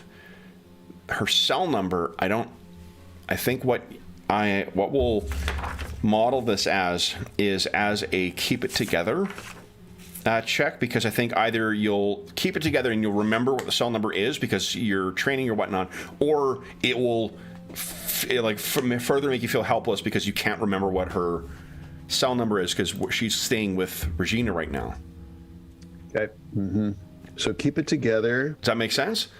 Yeah. Yeah. Mm-hmm. Okay. My that's willpower. Okay, so I was wrong. It's my not status soul. is -1. Yeah, -1 from your status. All right. Drugs? Drugs will not affect this one way or the other. Oh. Okay. Because I'm trying to remember. Yeah, this one I don't think for this specific for otherwise keeping it together. I think it'll give you a bonus, but this because it's specifically more of like a recall related thing. I'm not sure that would help you in this situation. Well, I was actually thinking negative, to be honest. We'll net it out as a net pause, neither negative nor positive. Okay. On the upside, like what it does do is because you're drugged, you're also not panicking as much, right? Like you're not, so that isn't interfering with you're trying to think clearly and remember what her number is. I'm drugged and defeated right now. Yeah, really. Like if something comes for me now, it's just like, it's time. Like, come on in, come on in. It's okay. Okay. Success with complications. Okay, so here's what happens is you're not going to increase your, because we're not really rolling for you to continue. What I'm going to do is I'm going to continue your stability. You're able to remember her number, and you're calling, and there's a bit of a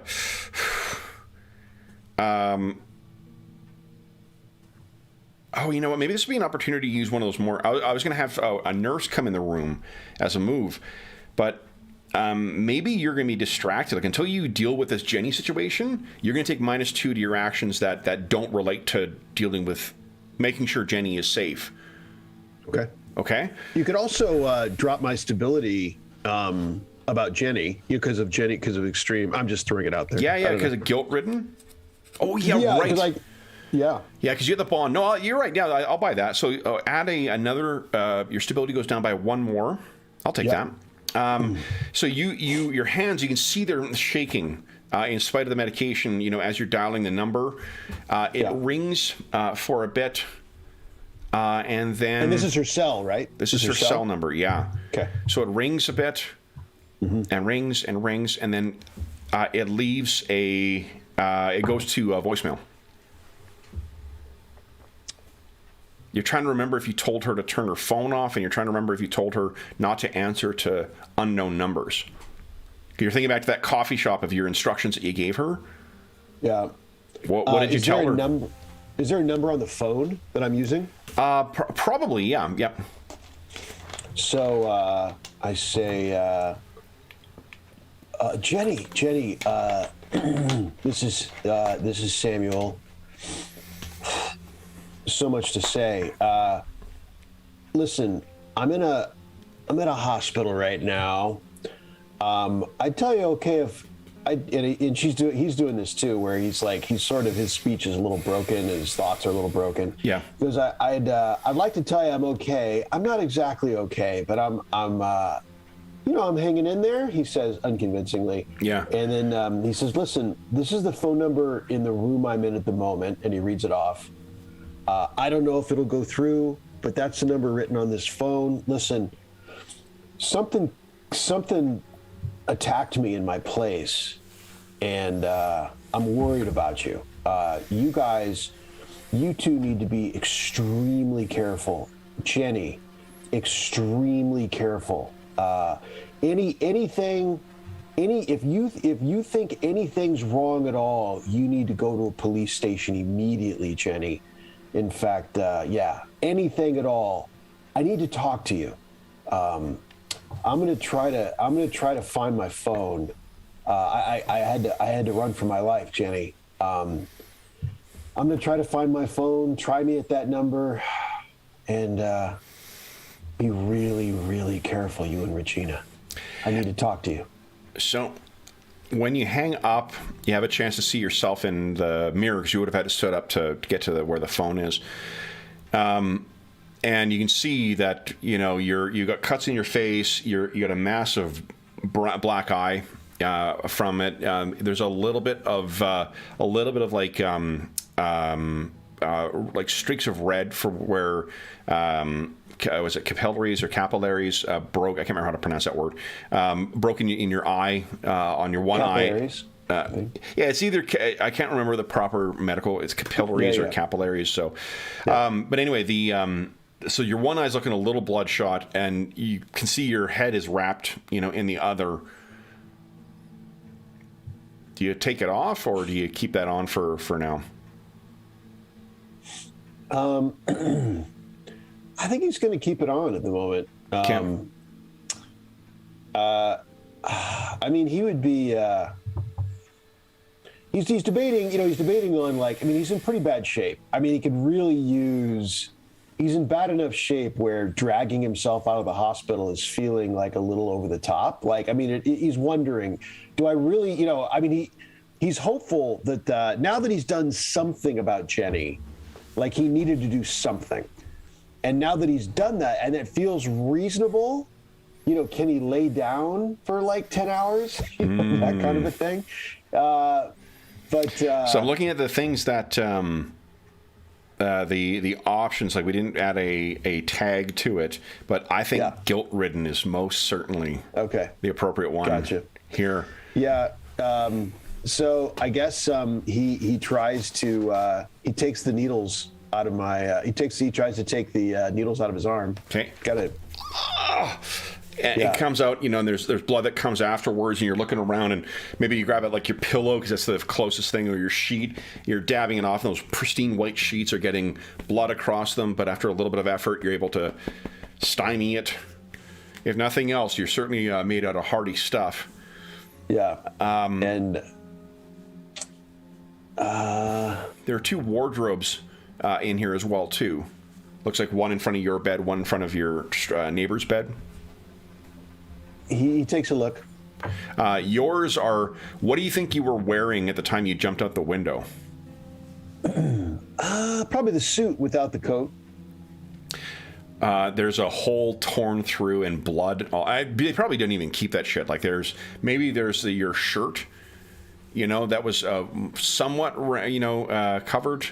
Honestly, if there's any blood on it, I bet you they threw it away. So there's nothing hanging there. There's maybe another folded up hospital gown you could put on.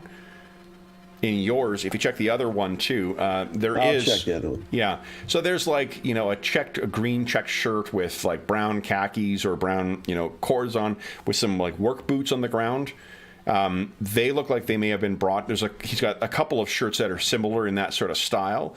Maybe a family brought in a couple of clothes for him to wear when he's up. If you look over, the man's a little bit bigger than you are, but about the same size. He takes a deep breath. I mean, he's even former FBI agents aren't thieves, and he's like, it's just what's the just one indignity after the next, kind of, and he starts trying on the clothes quietly. Okay, so you quietly put them on. You're thankful for the amount of medication that you're on because it allows you to, to not feel, you again feel heat and warmth from those areas, and you're like, oh dang, once this wears off, this is going to hurt like a son of a bitch. And there's it's clear that surgery's been performed on your side there. Not fortunately, it doesn't look like it hit your hip or bone or whatever. It shot through the area without any lasting damage, but a gunshot wound that's been stitched up when you see one. as you're getting dressed, and you get yourself fully dressed. You also got tagged on the side, it looks like. But you get the clothes on, and you look at yourself in the mirror, and you've got that sort of toxic Avenger look to you still, because you still have that wrapping on your head, right? Where he's like, he resignedly like, and he's going to take it off. Okay, so you take it off, and for the most part, it's not as bad as you think.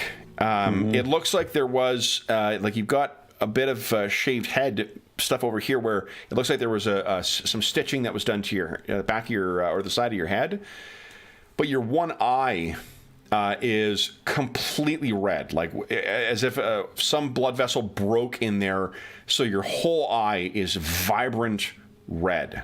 You can still see out of it once that stuff is removed, and there's also the bruising underneath as well, but like it's a very disconcerting look and quite noticeable. He'll make a point to himself to see if he can like keep it closed. Okay. Just like like that. He figures he looks in the mirror and he thinks, yeah, that's better. Than the alternative. What's that on top? Now. Looks like the guy's got a trucker hat. Oh, I was going to ask. And sunglasses. Hats are very important in a lot of different reasons, and so whatever amount of time, it's daytime once again. Out the window. So like you've been unconscious and in surgery for long enough for at least 1 day to pass. Okay. So he gets the hat and the glasses. I think the glasses are probably on the bedside. Like when this guy's awake, maybe his family brought it in for him to wear. So you would be taking it from that. And there are his pain meds that are there as well. If you. Yeah, he grabs them. Yeah, once you've broken the lid, once you've gone through so he takes those and he looks for a pen. Is there like a hospital pen around? Or anything? Probably. Yep. He grabs that and then maybe he takes a really quick glance at his clipboard. I don't know how this works. Maybe it's all electronic. But if there's a clipboard, he's going to just take a really just blazing. He doesn't want to study it, but he just if I'm missing a kidney, he's hoping to catch it on the clipboard. Yeah. Well, you see the medical phrasing MTBI, which to be mild traumatic brain injury or a concussion. You see that there are several lacerations that are noted. There is was a GSW noted in there for 2 gunshot wounds, but there's no reference to like organ damage or any surgery to any major organs. So, like for however unlucky you may be feeling, there is a small modicum of luck that's coming from this whole thing. So he takes the last page. Yep. At the bottom near the clipboard, pulls it out, turns it over. He's looking for a blank spot, basically. Yep. And he writes 2 notes, very short notes. He writes dear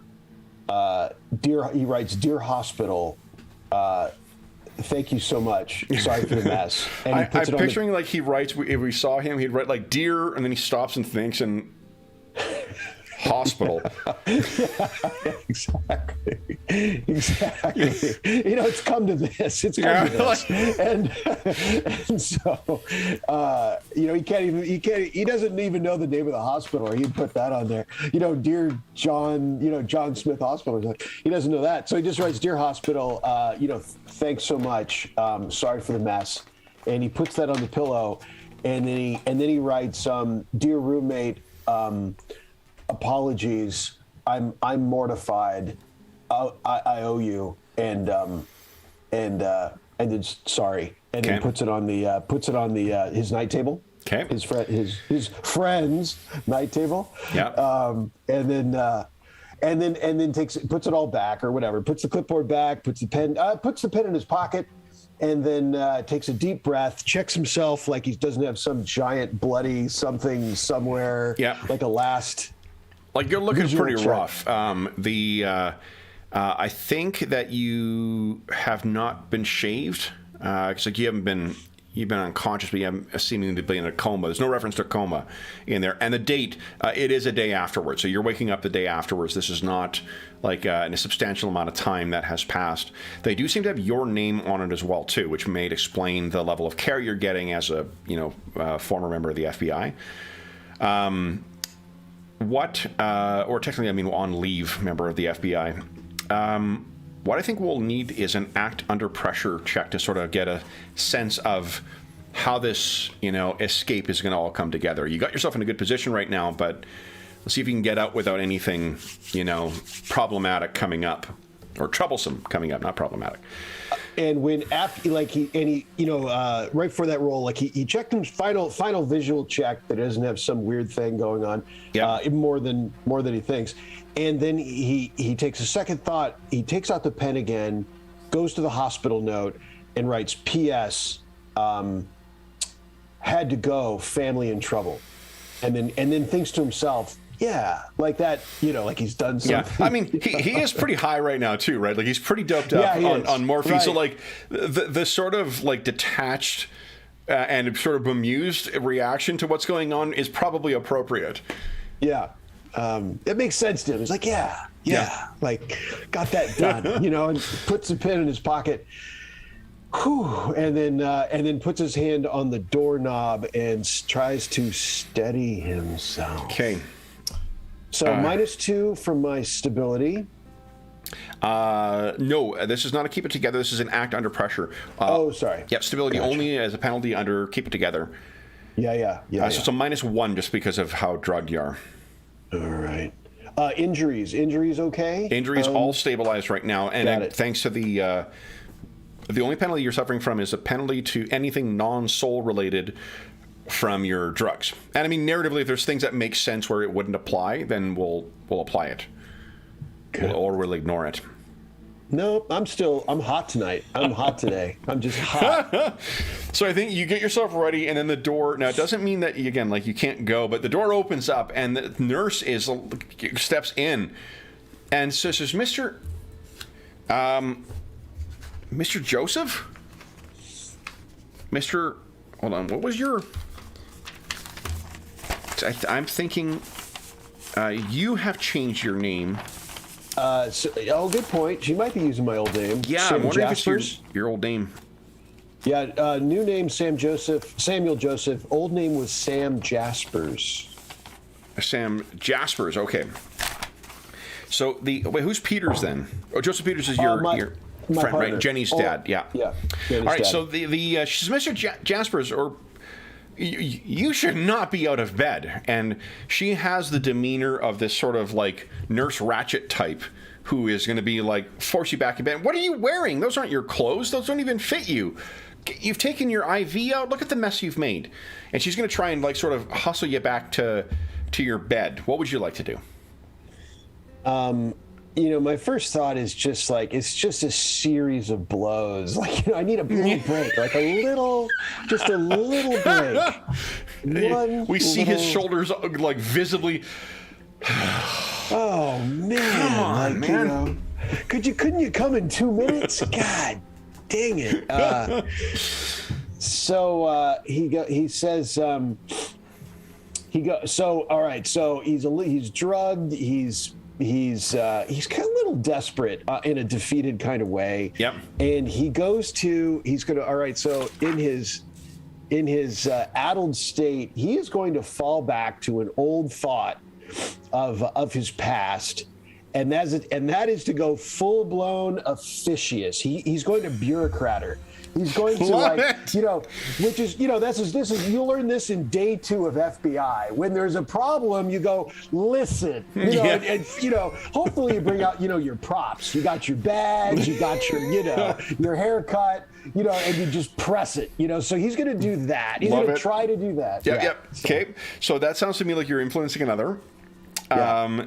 And I love the idea that you're doing this while dressed in oversized green flannel, a trucker hat, and glasses. Oversized, stolen, mind you. Yes. Oh man, the pen is maybe still in your hand. Right, Listen. Right. So that sounds like an influence. Read my notes. So it's an influence other move. And what modifiers for this? What modifiers? I think that the net is going to be 0 because the drugs would apply a penalty here too, but you are going back on this is one of those, like, you know, when this I don't think the current generation has to do this, but like, you know, like you had to memorize your parents' phone number as a kid, and you can probably think of it now. I think years of doing that kind of stuff just would reinforce this sort of tactic. You know, the problematic interrogation, you know, or troublesome or challenging, interrogation subject. So let's say it's no modifier, just a flat influence other. Okay.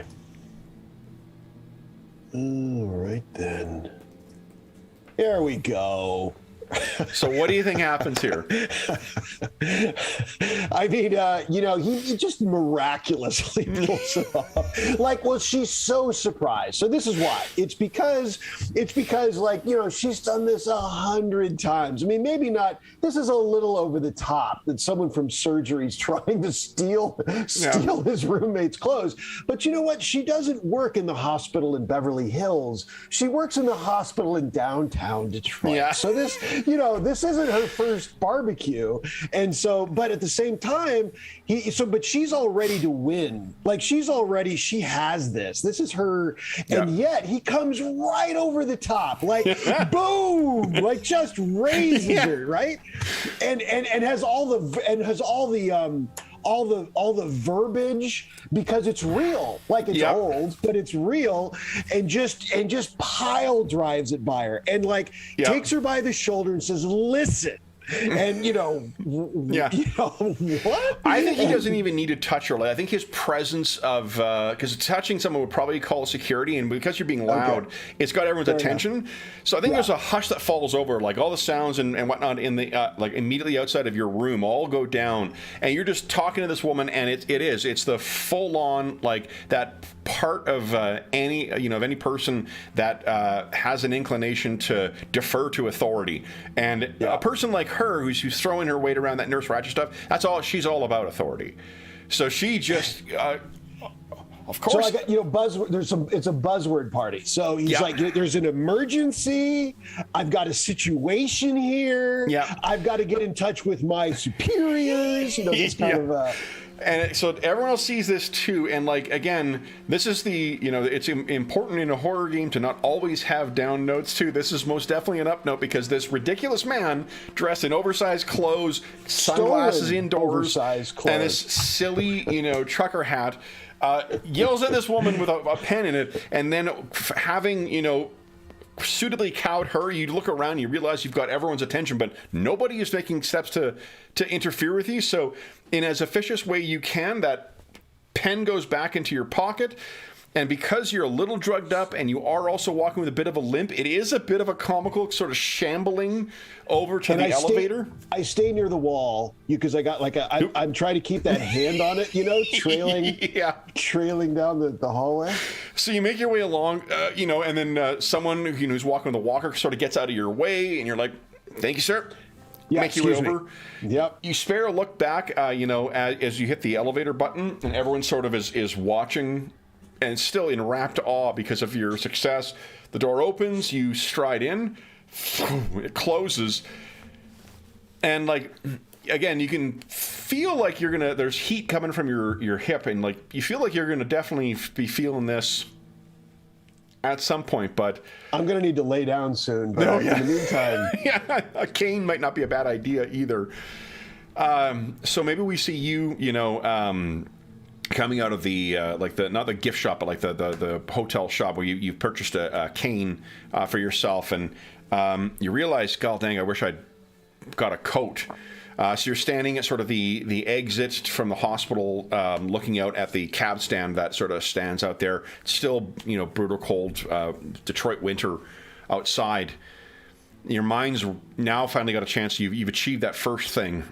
What are you thinking of doing next? I'm going to... I don't know that I even know where Regina lives. I think that's probably a stretch. She did say oh yeah, I don't know. Oh man. You know what? I think he goes to the coffee shop.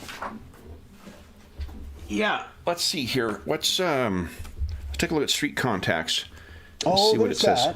Yeah, I could do that. Street contacts is the advantage that you use to introduce her, right? To tell you the truth, that's just to let you know. I'll probably, I mean, all sorts of things intervene, but I had it in mind maybe, and still might in the future, to see about maybe a street contact that knows that was there when that expensive car pulled up that Ellis mentioned.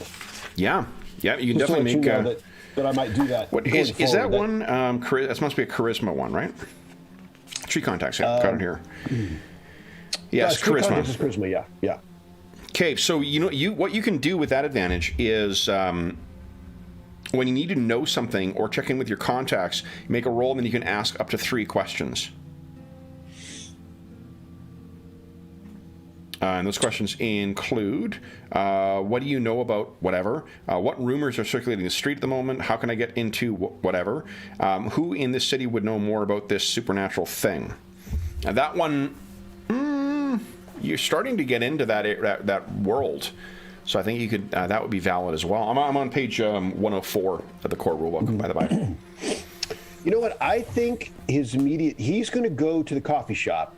And if he's not successful, then he'll do these. So let's have a charisma check. We'll use that to judge whether she's there at that time. She's got an early shift or otherwise. Yeah. All right. Okay. Modifiers again. So this will be the drug thing. I think will play in here because we're going to use the successes to get it for you getting in touch with other people as well. -1 then. -1, yes, please.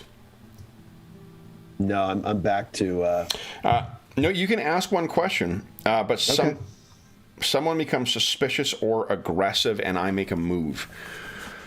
So do you want to say this happens outside the coffee shop? She's not there? Is that the idea? I think maybe you get to the coffee shop.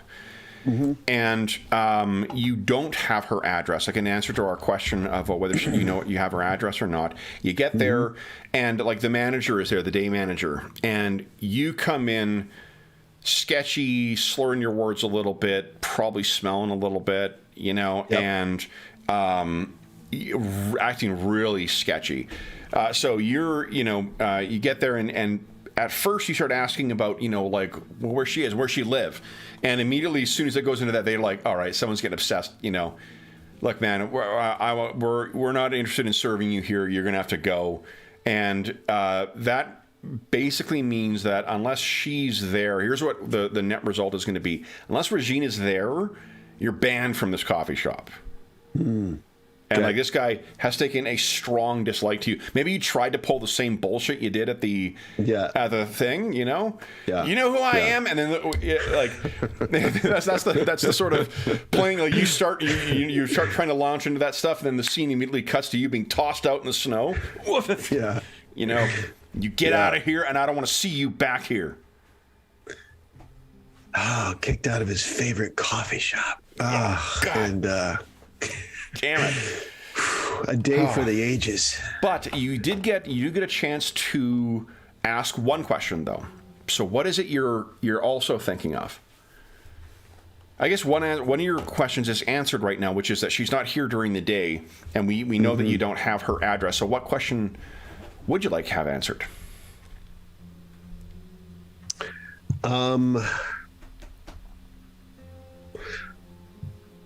I mean, it has to do with her location. It has to do, ultimately with Jenny's location. So it'd have to do with Regina's location. Perhaps, what do I know about her address? Something like that. Like that question is. I'm looking at the questions. Yeah. And I think Private Fuentes may have a way of getting in touch with Regina. Remember, she knew him. Matt ran into him there. You may be able to track him down. Yeah. Let's do that. I was thinking, because I was trying, I didn't know if I was talking to some people I knew just on the, like they were laying outside, like that are kind of a homeless situation. But I think what you say makes more sense. through his addled noggin to do one better. And yeah, because I think the he might have it. Well, not with him. He probably wouldn't have it memorized. I was thinking of his phone number. Her phone number? No, Eric Fuentes. I think he got his number, but I don't think he has it memorized. Is the thing. Oh, I mean, that's right. So I guess what's your so the question is what you're looking for. Well, I think that what that might be a little too precise of a question to find where she specifically lives. You've tried that, and that was unsuccessful because of the failure. But what you can do is ask one other question. If there was anything else you were trying to. What about so did I mean, here's a question. Did I come away with my phone, do you think, from that whole... I don't think so. I think part of what was left on the table. And you know what? So here, I'm thinking that you probably through one way or the other, you're going to be able to get her contact information, whether it's through, because that's the point of having this thing. Failure just means that you're getting a negative consequence from it. I think you have to ask around a little bit at some veteran center, but you get her address, or at the very least get a phone number to reach Regina. Okay. Well, I will. I'm thinking about like the purpose of this, of reading how the investigate move works. Like that still keeps the investigation moving. It doesn't stymie your ability to get that information. So I don't want to interpret street contacts or that result for it in the same way. I think that what's supposed to be is that you do get that, but there is a consequence. Consequence is you can't be back in the thing here during the day. Plus something else might happen in the course of getting that information, and you still can ask me one other question as well. If there was something else you were asking your contacts about, or was it only to try and get in touch with Jenny?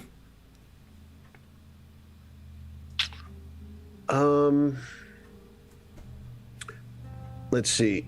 I mean why don't we do this then? Well, you keep thinking about that. Yeah. We'll say that you finally. How do you make the call? It's from a payphone. Do you pick up a burner or cheap phone from a gas station? Yeah, if I have the money. Oh fuck yeah! You got no money, do you? I have no money. In fact, I'm not really sure I got the cane at the hospital, to be honest. Oh yeah, of course, because you don't have any money. I mean, you know what I was going to throw out there? If you were really, it seemed like you were trying to help me out there. I mean, that there was a cane, sitting by a nurse's station. Sure. Yeah. I four-fingered it and walked right out without even a. That works for me. Yep. There's my cane. Okay. Yeah. Okay. So you've got. A stolen cane. Yeah, stolen cane. How do you think you make the call to her then? That payphone. Well, I don't even have money for that. Maybe unless I don't know how old days this is, bringing back the notion of calling credit cards. Those old. You can. I think you can make a collect call too, right? Oh, collect call. Sure. Okay. Give it a shot. Okay. So you find like one of the I think that Kult version of Detroit probably still has payphones. It takes you a while to find one that is actually functioning, because a lot of them have had the cords ripped off or whatever. You finally find a functioning one. You make the call, and you hear a sort of drowsy Regina on the other end of the line. Yeah, and you have a collect call, and there's a pause of like, what? Do those still She doesn't exist? say it, but there's a pause, and she's like, yeah, I'll accept the charges. Sam, what is going on? I have a shift tonight. What, Regina, are you guys okay? What? Yeah, we're fine. I need to, things have happened. I need to come over. Come over. Sam, I don't think it's a good idea. You don't sound good, and if there's trouble with you, we talked about this, and you want to keep Jenny out of this, you don't go anywhere near this place. Well, okay. I'll tell you what happened. I was attacked at my apartment, and your phone number was in my apartment. So I'm worried that I'm worried about you two because of that. They're gonna call us? Well, in other words, it connects us. He says, kind of, stammering and trying to be convincing. Sam,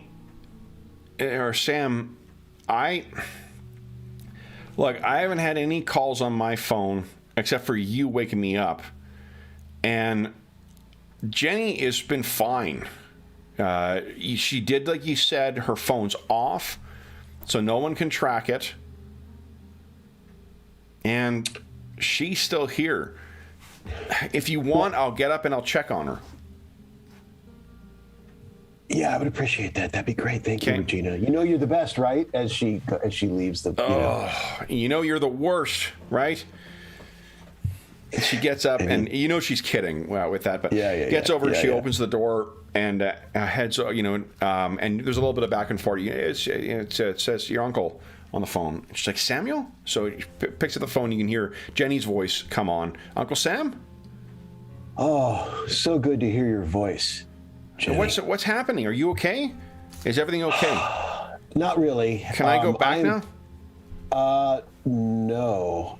So I will tell you in brief. I hate to worry you, but it's important. So I was attacked at my place, and I was shot, and I've spent the night in a hot. Knowing what Samuel's relationship with Jenny is like, what do you think that's going to? I mean, he's drugged up, so probably wouldn't be thinking too much ahead, but what do you think her reaction is going to be if she hears that you've been shot? I mean, on the one hand, he always tries to, his instinct would be to shield her from worrying. Yep. But on the other hand, he feels like it's past that point. Like he just got hunted. He could be dead. He really should be dead. Yep. And she's next. Like, she touched that package. The package didn't go to Samuel, it went to her. So, I mean, he's thinking we're just way past that. He just doesn't know what else to do. Okay. Regina doesn't believe him, or, kind of, sort of, why are you bothering me? Doesn't believe him. Yeah. So we're just way past all that. Okay. Like, he needs to tell her, listen, this is what just happened. I don't mean to, upset you, but we're past that. I got shot. I spent the night in the hospital.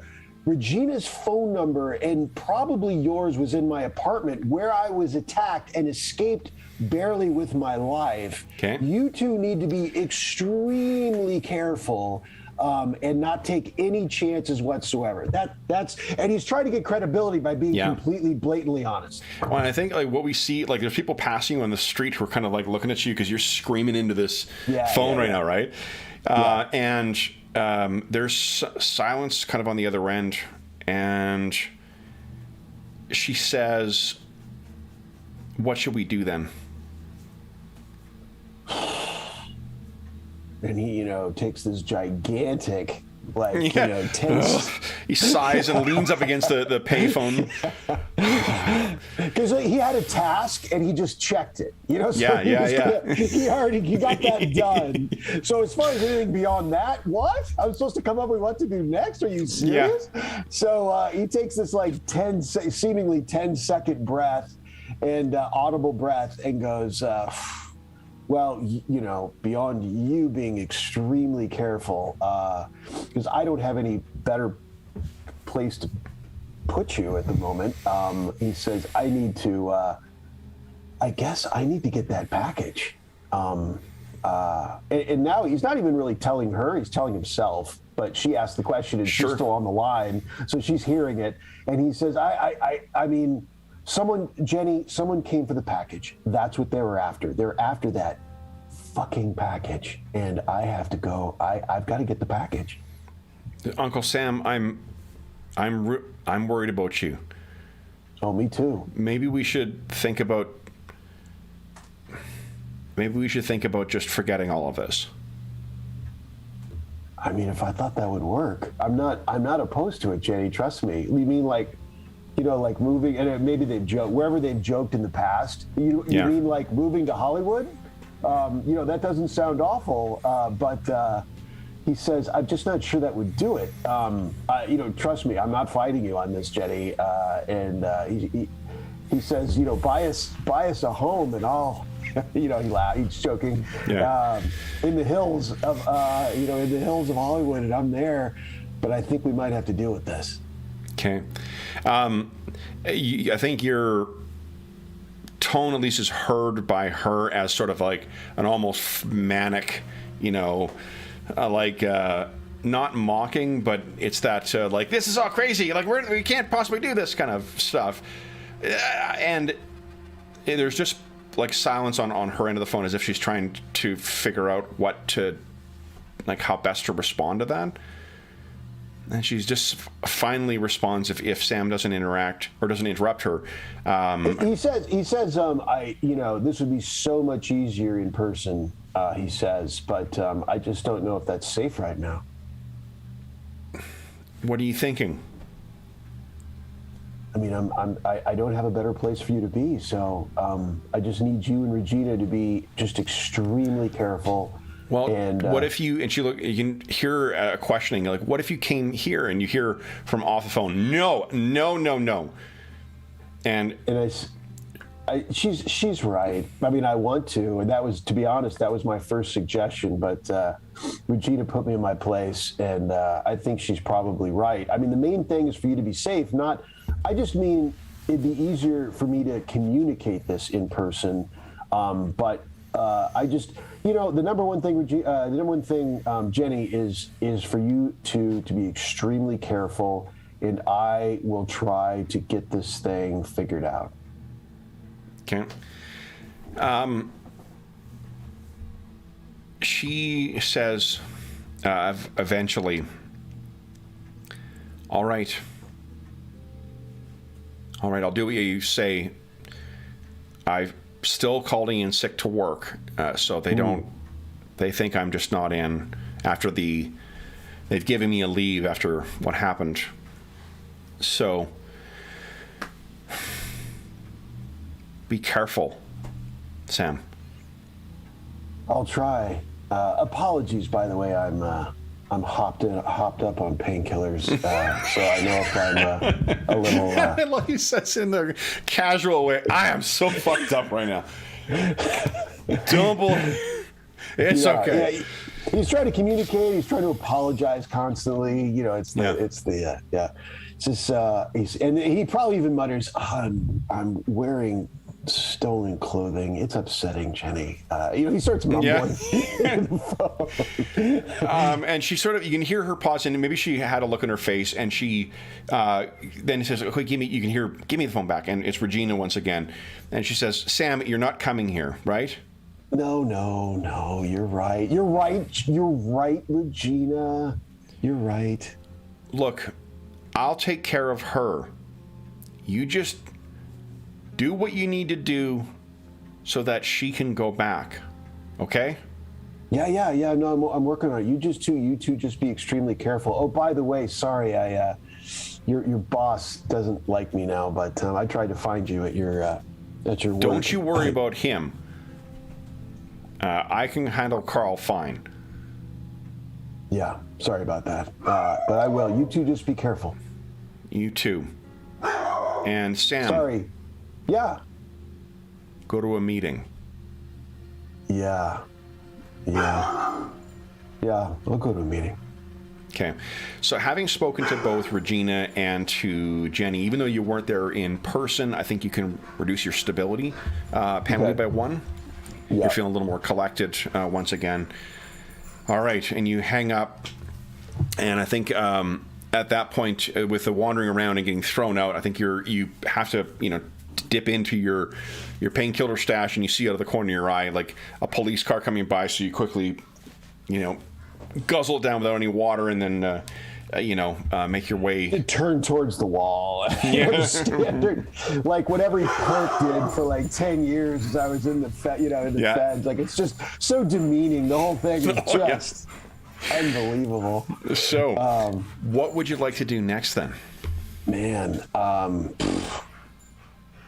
he's kind of tempted to he's kind of tempted to go home and see, like, I mean, is the thing living there? Like, can I get my he thinks to himself in his addled sense, can I get my frickin' phone? You know, this kind of, I think, talking to himself. So I think what you felt, because you felt when things have uninvited intruded on you, right? Or when they've affected you. You've also known when you've just tried to see, like when you saw Mr. ZZ the first time, right? When you're at Madame Yozoveski's place. So you know what that feels like. This felt like something very different. It feels like what you did was pull something there. Unfortunately, what you ended up doing is sort of collapsing through as if like the underpinnings of reality gave way and trapped you in a space with it, rather than you just pulling that thing there with the essence of whatever the residual presence that was there in your apartment. I think what you can tell is that it may have been in a guise, or it may have been operating in a different place, but mindful of what's going on. Maybe it was operating through a puppet. But that thing that you saw in the apartment, that's not the first time it was there. It was at least one of the things, if not the only thing, that was searching your apartment for that information. So going forward, it was an unsuccessful first attempt, but you know now that you've got more of a feeling of how to make, like, this is a terrible analogy, but you know when you're like, you stumble across a combo in a video game, and you're like, how the fuck did I do that? And you're struggling trying to figure out how to do it again. That's the level of understanding. You're like, you instinctively managed to do something very impressive. And you think you pulled that thing from wherever it was there by virtue only of it's the strength of the connection, or the weakness between the worlds, as it were, and your apartment, and the fact that it was just there and made no efforts to try and conceal itself. So in terms of what this thing, it definitely was there, and it seemed to be mindful of you, but you're the one who pulled it there. You were the one who was the acting power there. So that suggests I could go back, right? That it's not hanging out there, in a sense. Yeah, it wasn't haunted there. It wasn't haunting the place. You feel like you're the one who finally, like, had some agency and control. And I think given better circumstances and a luckier outcome, you actually might have more luck with that. Okay. Well, I think he would go home. If he feels that way, he would go home to try to get out of his stolen clothing, his stolen oversized clothing, and maybe find some money. Imagine that. Like, he doesn't think it has any interest in that. So, and a phone, how about that? He's talking to himself like, imagine having one of those, Samuel. And then like a passerby looking at him. He looks at him like... Yeah. Okay. So we cut to you standing before the door. It looks like in the interim that Ellis has fixed the door, because the door is... Which he will take a moment of, the smallest victories. He like runs his hand on the doors. Ellis, you, sir, you. That kind of... So and you put your key in. Well, you realize, fuck, your key. You don't have your key with you, do you?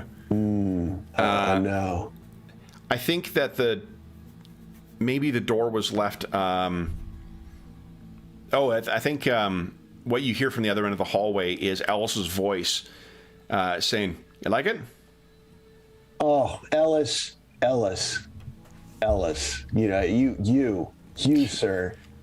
He shakes his head. Together. He hands his off to you. He says, I was a little quick with you yesterday. And then, Sam, if you need to talk or go for a beer at any point, you let me know. We don't even need to be jumping out of windows. Someone came for me, Ellis. Be careful around here. Someone came for me. You see the bullet holes in there?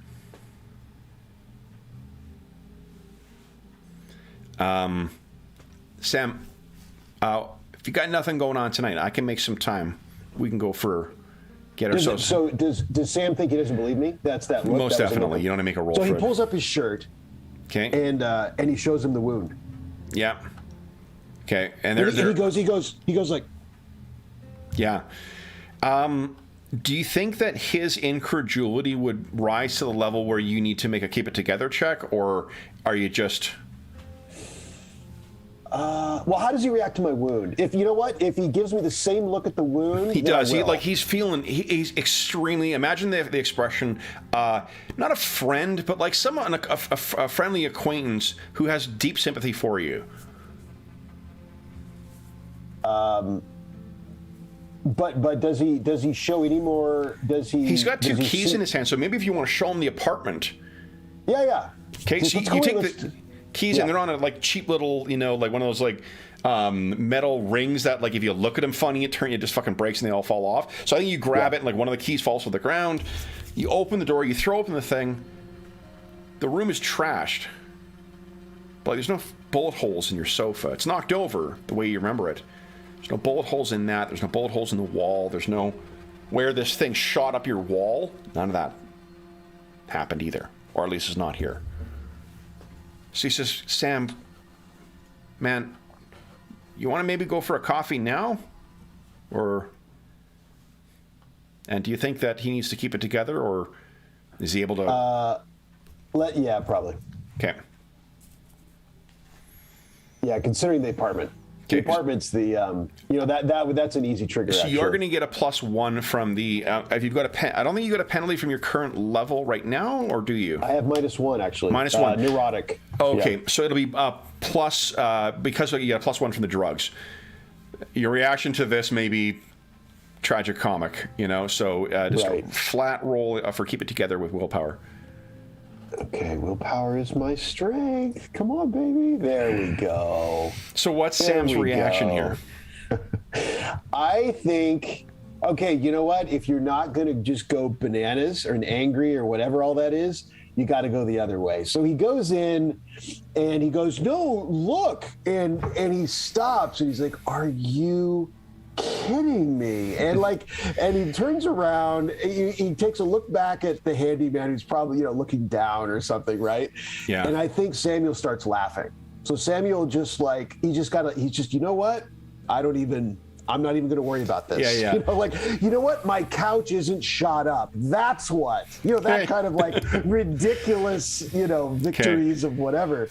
So he's just laughing, and he looks at his friend and says, coffee sounds good. Yeah, coffee. And it's still laughing almost maniacally, but it's better than the opposite. So he bends down, gets your other key for you, says, come on, I know a place. Let's go. And then he says, those aren't your clothes, are they? Oh, Ellis, we have much to discuss, my friend, but that's over a cup of coffee. Okay, so I think we'll end our session with you and Ellis. You lock up your door, and you and Ellis start heading out for coffee. You dress like, a poorly disguised witness protection program. With my trucker cap. Yeah. Oh, and red eye, and still. Well, you got your sunglasses on inside, I guess. Oh, that's right. Unless you took them off when you started laughing, because that would add to the. I mean, with Ellis, I think I might have. I don't think I would have before that. But I think with Ellis, as I'm like, I'd probably do one of those take off the glasses, not really thinking about the eye, but take off the glasses, because I'm indoors and I'm trying to convince a friend. Yeah. So why would you keep sunglasses on, right? That's not helpful. So I would whip my glasses off, going, look at my place. And then the devil eye. Exactly. The devil eyes in full display. All right, so let's talk about experience very quickly here. Okay. Have we discovered anything new about the truth? What page is that again? 40? Page 136. 136. Okay. I think so. I think definitely. It's not like encyclopedia type of information, but we found out more, No, but you learned. I mean, there's never encountered anything like that before. Right. Second, have we learned anything new about our characters? Did we learn anything new about Sam today? I mean, I think we've had a chance to see Sam in extremis right now, right? So I think that's question about that. Yeah. Okay. Yeah. And have we challenged ourselves? Most definitely, I think. No doubt about that one. Yeah, I mean, he could have died today. I mean, it wouldn't have been insane. Especially, I think in the room, it felt premature, that first question when we noticed that, re-noticed that dies on the list. But coming out of that window, that's not weird at all. Like, if you felt like that was his time, that would have been perfectly reasonable, and it felt like it still feels like, even though your character is like, in a way, like the life's in a downward spiral kind of thing going on here, and things are getting from more desperate to more desperate.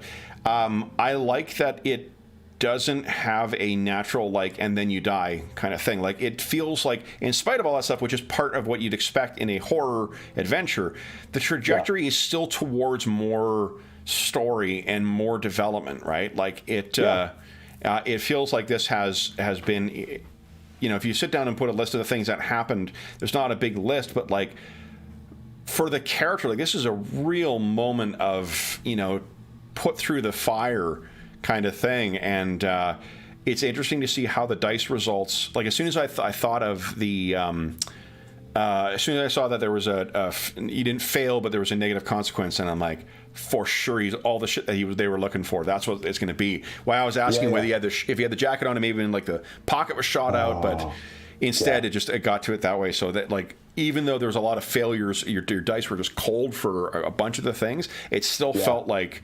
And it was challenging to deal with from a story perspective for both of us, right? To figure out, like, well, is this just it? But I like that it kept pushing forward, and it felt like what you would expect from from the fiction it's trying to emulate.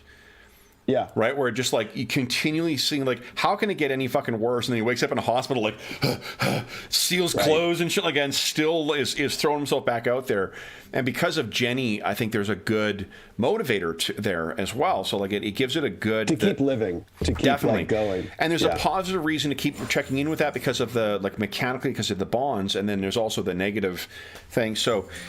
but speaking of negative, so the investigate the package and visit Timothy A. Glees. Neither of those happened, but we can keep those for next time. Sounds good. Okay. So great. So that means you get 3 XP for today. Nice. So you have 6, which means you could afford yet another one. And you're at 21, so you're 4 off from accessing the next tier. So I spent 10 today? 10 today, and 5 from before, so you spent 15 in total. You've earned a total of 21 XP, and you've spent a total of 15 thus far. Okay. So you could, in theory, spend another to get another advance if you'd like. Okay, we'll just leave it there. Cool. Awesome. All right, then. So for those listening at home, thank you so much for joining us for Session 6 of our Kult Divinity Lost campaign, Those Left Behind. As is always the case, if you have any comments, questions, or concerns regarding the session, the campaign, or the game we're playing, please do not hesitate to leave a comment in the comment section. Anna knows it's outro time. Hi, sweetie. Please don't hesitate to leave a comment down below, and I'll endeavor to reply in a timely fashion. You can also find a link down below to the Dungeon Musings Discord server, where all of us are active, and we have channels there dedicated to the story games like Kult, as well as every other game we run on the channel, as well as a bunch of other great channels, like online convention information, like finding a group, like just general discussion about virtual tabletops and setting up streaming, and tons of great people, tons of great conversations. A lot of discussion about AD&D yesterday too, over the last couple of days. In addition, there is a couple of other links down below that I'd like to draw your attention to. One of them is to our friends at Noble Knight Games. They have very generously shared with us a discount code. So if you purchase more than $10 of product from their website, you can enter the code DungeonMuser at checkout and save yourself 10% on your purchase as well. And that stacks with whatever other sale they may have on the or markdown they have on the product. So definitely save yourself some money if you are checking out from there. If you're not familiar with Noble Knight, they're a terrific game shop that ships to not only in the States but elsewhere, like Canada, where I'm living. And they have I think my favorite selection of particularly out of print or hard to find games. features. I love. They also have a wish list feature on it. So if you have something you got your heart's content on, and you can't find elsewhere, or don't want to overpay on eBay, I find that their prices are competitive with what you'd be paying on eBay anyway, or can be quite reasonable for certain autoprint products. So definitely a big thanks to them. My collections for several of my RPGs have been filled out thanks to both of those features. In addition, there's a link down below to something called Heroes Save Villages. That is the charity fundraising campaign we run on the channel. That benefits the SOS Children's Villages International Charity, a really great organization active in over 130 countries, benefiting over 80,000 orphaned and abandoned children, including an operation in Ukraine that is currently in the process of I believe it's operating out of Poland right now because of evacuation. But they have an emergency, if you're listening contemporaneous to the invasion of Ukraine, they do have a project that is going on for emergency response for the kids affected by that as well. You can follow that link and make donations directly to SOS Children's Villages International. None of the money goes to the channel. None of it goes to any other middleman. It just goes to help the kids who benefit from SOS Children's Villages International's activities. And you can also follow that to learn more about SOS Children's Villages International in general. As a small way of saying thank you, for every $25 Canadian that you donate, you get one chance to win the grand prize or one of our other great prizes in our next charity raffle. I don't have the date for that scheduled yet. At the time of recording, it is March 13, 2022, but probably that the raffle will be around May, I'm thinking. So end of May to coincide with around my birthday. So that will be a good time to and have the actual raffle draw. The grand prize this year for this draw is a copy of Beadle and Grimm's Wild Beyond the Witchlight, I think it's called. It's that the D&D adventure that it features the Feywild, and has a lot of old school references in it to classic characters from the AD&D era. And the product itself is just, the Platinum Edition box set is an amazing thing that retailed at $500 US when it was released. In its limited edition format, they have very generously donated a copy of it for us to give away. We also have copies of the, let's see here. A chainmail dice bag made by our resident armorsmith, Dave. We have a copy very generously donated by our player, Jeffrey, has donated a copy of all the books from the most recent Iron Kingdoms 5th edition release, and they are awesome. We used to run Iron Kingdoms quite a bit for ourselves, and this new edition has some beautiful books. So Jeffrey has very generously donated an extra copy that he ordered to the raffles. We're also going to have some prizes from the Redbubble shop, the Dungeon Musings Redbubble shop, including t-shirts and posters and whatnot. So lots of great prizes, gaming related, to win, and it all goes towards the kids who benefit from the SOS Children's Villages International Charity. I will say as well, very quickly, that my thoughts and best hopes are with the people of Ukraine. I know we have viewers who have been joining us even during the conflict from there, so we are wishing safety and strength for you and an end to the current conflict. Our thoughts are also with the Russian viewers who are protesting the current regime. It's no small thing to be protesting something that can lead to a 15-year jail sentence. So our thoughts are, and best wishes, or our best hopes, I should say, are with you as well. Last thing I will say is a huge thank you to Sean. It is no small thing to shoulder a 3-hour session as a solo player, but Sean, you made it seem like we were just chatting for 15 minutes. So thank you so much for playing today. Yeah. Awesome. Thank you. Letting me torture Sam further and further. So, that was a little brutal there for a moment. Holy like, dude, smokes. oh, another failure. Oh. And like, you're the only one failing too. Like, it's not like a group where like they're helping you. Like, a player goes cold, right? Yeah. And so, everyone else kind of like, pitches in. It's just you. You're just failing and failing and failing. Yeah. So then, for those listening at home, we will be back in the illusion that is the world in 2 weeks' time. Until then, we hope that we gave you a few hours to take your mind off of the troubles of our world and think about the troubles that our hero, our brave former special agent Samuel Joseph, has been finding in our Kult campaign. And until we see you again, stay safe, stay healthy, and happy gaming.